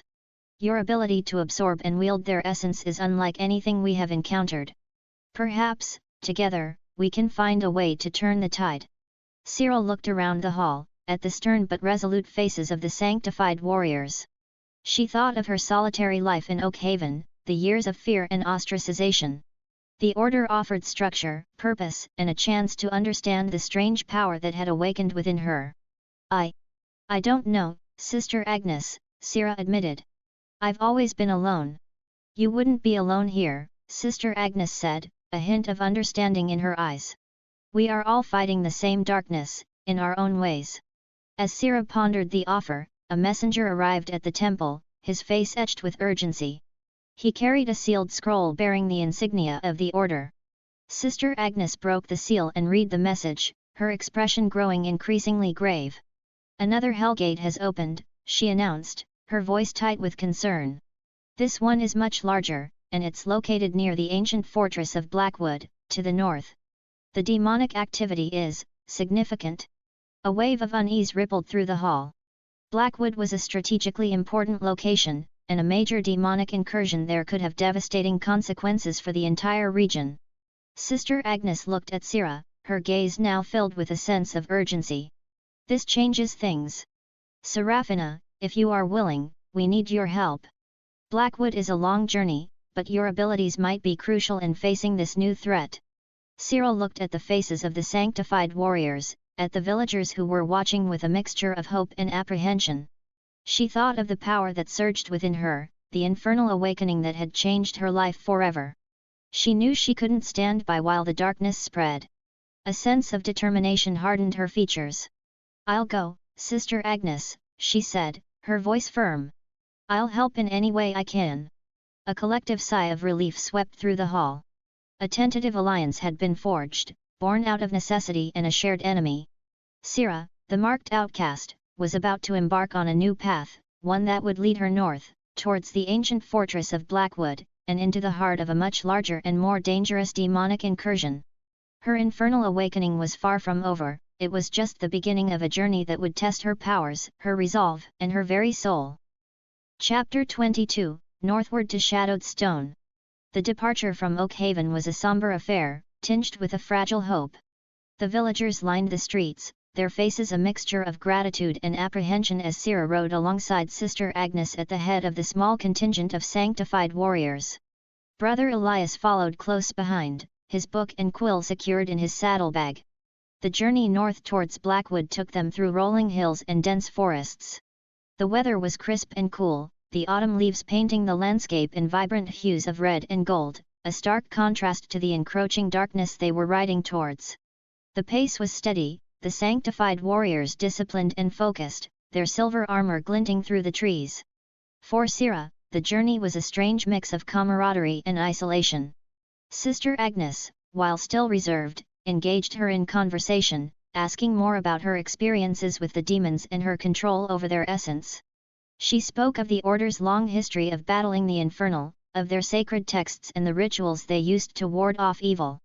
Cyril listened intently, eager to learn anything that could help her understand the power within her. Brother Elias continued his scholarly inquiries, fascinated by Sira's unique abilities. He theorized about the connection between her birthmark and her power, suggesting it might be an ancient, perhaps even divinely granted, ability to combat the demonic. His open-mindedness was a welcome change from the wary glances of some of the other warriors. Not all members of the order were as accepting. Some kept their distance, their hands never straying far from their blessed weapons, their eyes filled with a lingering suspicion. Sira could feel their unease, the inherent conflict between their faith and the demonic nature of her power. She tried not to let it bother her, focusing instead on the task ahead. As they journeyed further north, the signs of the demonic incursion became increasingly evident. They passed through abandoned villages, their homes ransacked, the air still carrying the faint stench of sulfur. They encountered small packs of feral demons, easily dispatched by the skilled sanctified warriors, but their presence served as a grim warning of what awaited them at Blackwood. Sister Agnes, sensing Sira's eagerness to understand her abilities, began to offer her some basic guidance. She taught her simple breathing exercises to help focus her mind and control the flow of infernal essence. She explained the importance of grounding herself in the present moment to resist the corrupting influence of the demonic energy. Your power is a weapon, Serafina, Sister Agnes cautioned, but it is also a risk. You must learn to wield it with discipline and control, lest it consume you. Sira practiced diligently, focusing on the feeling of the dark energy within her, trying to shape it and direct it with more precision. She found that visualizing the essence of the specific demons she had absorbed helped her to channel their unique attributes. The brute's rage made her stronger, the skeletal swordsman's essence sharpened her attacks, and the serpentine demon's power, that was still too volatile, too dangerous to fully grasp. After several days of travel, they finally reached the outskirts of the Blackwood region. The once lush forests now appeared blighted, the trees twisted and withered, their leaves a sickly shade of grey. A palpable sense of dread hung in the air, heavier and more oppressive than anything Sira had felt before. In the distance, looming against the bruised twilight sky, stood the ancient fortress of Blackwood. Built centuries ago to guard against threats from the north, its imposing stone walls now appeared scarred and defiled. A swirling vortex of sickly green energy, far larger and more menacing than the one near Oakhaven, pulsed above the fortress, casting an eerie glow over the surrounding landscape. The air was thick with the stench of sulfur and the guttural roars of countless demons. Sister Agnes halted the group on a ridge overlooking the fortress. The sight that greeted them was both terrifying and overwhelming. Hordes of demons swarmed the fortress walls, some tearing at the ancient stones, others battling with what appeared to be a small contingent of defenders still holding out within. The sheer scale of the demonic presence was staggering. Sister Agnes surveyed the scene, her face grim. Blackwood has fallen, she said, her voice low and heavy. But there are still survivors within. We must reach them. Sira stared at the fortress, the massive hellgate above it a gaping wound in the sky. The challenge ahead was immense, far greater than anything she had faced before. But as she felt the infernal essence stir within her, a sense of grim determination settled in her heart. She had come this far, and she would not back down now. The shadows of Blackwood awaited, and Sira, the unlikely weapon against the darkness, was ready to face them. Chapter 23, Breaching the Shadowed Walls. Sister Agnes, her gaze firm as she surveyed the demonic horde surrounding Blackwood, quickly formulated a plan. A direct assault on the main gate would be suicidal. Instead, she proposed a two-pronged approach. A small, elite team would attempt to scale the western wall, a section that appeared less heavily guarded, while Sira, with her unique abilities, would create a diversion near the eastern gate, drawing the attention of the bulk of the demonic forces. Sira, though nervous at the prospect of facing such a massive number of demons, agreed without hesitation. This was her chance to prove her worth, not just to the Order, but to herself. As the elite team, led by Brother Thomas, moved silently into the shadows towards the western wall, Sira focused her energy, feeling the familiar surge of infernal essence within her. Taking a deep breath, she launched herself into the air, her obsidian wings beating with newfound strength and confidence. She flew towards the eastern gate, the green light of the Hellgate casting an eerie glow on her determined face. As she approached, she unleashed a deafening roar, a primal sound that echoed across the battlefield, instantly attracting the attention of the swarming demons. The demonic horde turned its collective gaze towards her, their guttural roars and piercing shrieks rising in a chaotic wave. Hundreds of demons, a grotesque tapestry of claws, teeth, and shadow, began to surge towards her. Sira hovered just out of their reach, taunting them, drawing them away from the less guarded western wall. Then, she unleashed her power. The shadows around her deepened, swirling and coalescing into a multitude of sharp, obsidian spikes. She launched them at the advancing demons, a deadly volley that tore through their ranks. Black ichor splattered across the blighted ground as demons shrieked and dissolved into acrid smoke. The diversion was working. Sira could see the flow of demons shifting, the bulk of their forces now focused on her aerial assault. This gave Brother Thomas and his team the opportunity they needed. From her vantage point, she saw small figures scaling the western wall, their silver armor glinting in the green light. But the demons at the eastern gate were relentless. Hulking brutes with massive claws leaped towards her, forcing her to dodge and weave, her obsidian wings working furiously. Winged demons with razor-sharp talons swooped down, trying to tear her from the sky. Sira fought with a ferocity she hadn't known she possessed, her shadowy blades flashing, her blasts of dark energy tearing through the demonic ranks. She absorbed the essence of every demon she defeated, feeling her power grow, the darkness within her becoming more potent. She channeled the brute's rage to enhance her strength, the winged demon's agility to improve her aerial maneuvers. The chaotic energy of the fight fueled her, pushing her beyond her limits. Meanwhile, Brother Thomas's team had reached the top of the western wall and were engaging the demons within the fortress. Sira could hear the clash of steel and the guttural roars of battle echoing from within the shadowed stone. The plan was unfolding, but the sheer number of demons was a daunting obstacle. Suddenly, a massive, multi-eyed behemoth, easily twice the size of the hulking brutes she had faced before, lumbered towards her, its jaws snapping menacingly. Its gaze was fixed on her, its multiple eyes burning with an ancient, malevolent intelligence.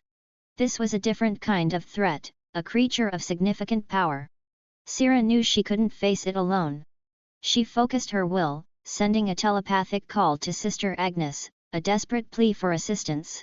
A moment later, she saw Sister Agnes and a small group of warriors charging towards the eastern gate, their blessed swords radiating a holy light that cut through the demonic darkness. Sister Agnes and her warriors engaged the behemoth, their coordinated attacks distracting the massive creature while Sira rained down a barrage of shadowy spikes from above, targeting its exposed joints and eyes. The behemoth roared in pain and fury, its massive limbs flailing wildly. Together, Sira and the Order fought with a desperate intensity, their combined powers a force against the demonic horde. Slowly, painstakingly, they began to push back the demons, creating a small but vital opening near the eastern gate. Brother Thomas's team had managed to secure a section of the western wall and were now fighting their way towards the main gate from within the fortress. The sounds of battle echoed from all sides, a chaotic symphony of light and shadow, steel and demonic fury. Finally, after what felt like an eternity, Brother Thomas's team managed to breach the main gate from the inside, the heavy stone doors crashing open with a resounding boom. The Order of the Sanctified, along with Sira, surged through the opening, their faces grim but determined. They had breached the shadowed walls of Blackwood, but the fight for the ancient fortress had only just begun. The true horrors of the demonic incursion within awaited them. Chapter 24, Within the Shadowed Keep. The interior of Blackwood Fortress was a labyrinth of shadowed corridors, crumbling stone walls, and echoing chambers. The air was thick with dust and the stench of decay, overlaid with the acrid smell of demonic ichor. Moonlight filtered through shattered windows and arrow slits, casting eerie, dancing shadows that played tricks on the eyes. The silence was punctuated by the occasional skittering of unseen creatures and the distant roars of demons still battling outside. The Order moved cautiously, their blessed swords held aloft, their movements precise and coordinated. Sira, with her enhanced senses and ability to perceive the lingering demonic energy, took point, her obsidian blades held ready. The demons within the fortress were different from the frenzied horde outside. These seemed more cunning, more territorial, lurking in the shadows and ambushing their prey. They encountered packs of the purple-skinned, spear-wielding demons, their movements silent and deadly in the confined spaces. The narrow corridors became choke points, forcing the Order into close-quarters combat. Sira found her shadowy blades particularly effective in these tight spaces, able to strike quickly and efficiently. Sister Agnes and her warriors formed a protective circle around her, their blessed steel clashing against demonic spears. As they ventured deeper into the fortress, they heard faint cries for help echoing from a locked chamber. Brother Thomas, with his brute strength, managed to force the heavy oak door open, revealing a small group of Blackwood guards, battered and weary but still alive. They were overjoyed to see the Order, their hope rekindled in the face of overwhelming darkness. Protecting the survivors became their priority. Sister Agnes ordered a contingent of warriors to escort them to a more defensible location within the fortress while the rest continued their advance towards the heart of the demonic presence. Sira stayed with Sister Agnes, her senses urging her forward. Navigating the fortress was a challenge in itself. Collapsed passages and rubble-filled chambers blocked their path, forcing them to take winding detours through the darkened keep. Sira used her ability to sense the flow of demonic energy to guide them, leading them away from heavily infested areas and towards what felt like the epicenter of the incursion. The tension between Sira and some of the Order members remained palpable, but the shared danger and the effectiveness of their combined efforts were slowly eroding the wall of suspicion. Sira witnessed the unwavering faith and skill of the sanctified warriors, their dedication to protecting the innocent. In turn, they saw Sira's raw power and her fierce determination to fight the demonic tide. Deeper within the fortress, they stumbled upon a large, circular chamber, its stone floor stained with dark, viscous fluids. In the center of the room, a grotesque altar made of bone and shadow pulsed with a faint green light. Several lesser demons were chanting in a guttural tongue around the altar, their voices creating a low, unsettling hum that vibrated through the very stones of the fortress. Sister Agnes recognized the ritual immediately. "A binding ritual," she whispered, her face grim. "They are trying to solidify their hold on this fortress, to further empower the Hellgate. This was their objective. They had to disrupt the ritual." Without hesitation, Sister Agnes and her warriors charged into the chamber, their holy light disrupting the chanting demons. Sira followed close behind, her obsidian blades thirsting for demonic essence. The lesser demons were easily dispatched, but as the ritual began to falter, a more powerful demonic entity emerged from behind the altar. It was a hulking figure with thick, leathery wings and glowing red eyes, wielding a massive, spiked mace that crackled with dark energy. This was a greater demon, its presence radiating a palpable aura of menace. The fight was fierce and brutal. The greater demon was strong and resilient, its mace capable of shattering stone. The sanctified warriors fought with valor, their blessed weapons deflecting its blows and striking back with righteous fury. Sira, using her agility and the power of her shadow blades, darted around the demon, targeting its vulnerable points. The chapter ended with the greater demon unleashing a deafening roar, its spiked mace crashing down towards Sister Agnes, who stood her ground, her blessed sword raised in defiance. Sira, seeing the danger, launched herself forward, her obsidian blades aimed at the demon's exposed flank, the fate of the Order and Blackwood hanging in the balance. The discovery of the ritual had led them to a direct confrontation with a powerful demonic entity, and the outcome of this battle would determine their success within the Shadowed Keep. Chapter 25, Mace and Shadow, Light and Fury. The world seemed to slow as the greater demon's spiked mace hurtled towards Sister Agnes. Before the blow could connect, Sira, propelled by a desperate surge of speed, slammed into the demon's flank, her obsidian blades digging deep into its leathery hide. The demon roared in pain, its massive frame momentarily thrown off balance, diverting the path of its deadly mace. It crashed into the stone floor, sending tremors through the chamber. Sister Agnes, though shaken, seized the opportunity. With a cry of righteous fury, she lunged forward, her blessed sword piercing the demon's exposed leg. The demon shrieked, its glowing red eyes fixated on Sira with a burning hatred.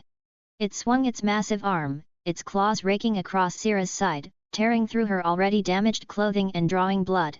Pain lanced through her, but she held her ground, her shadowy blades still embedded in the demon's flesh. The fight intensified, a chaotic dance of light and shadow, steel and demonic fury.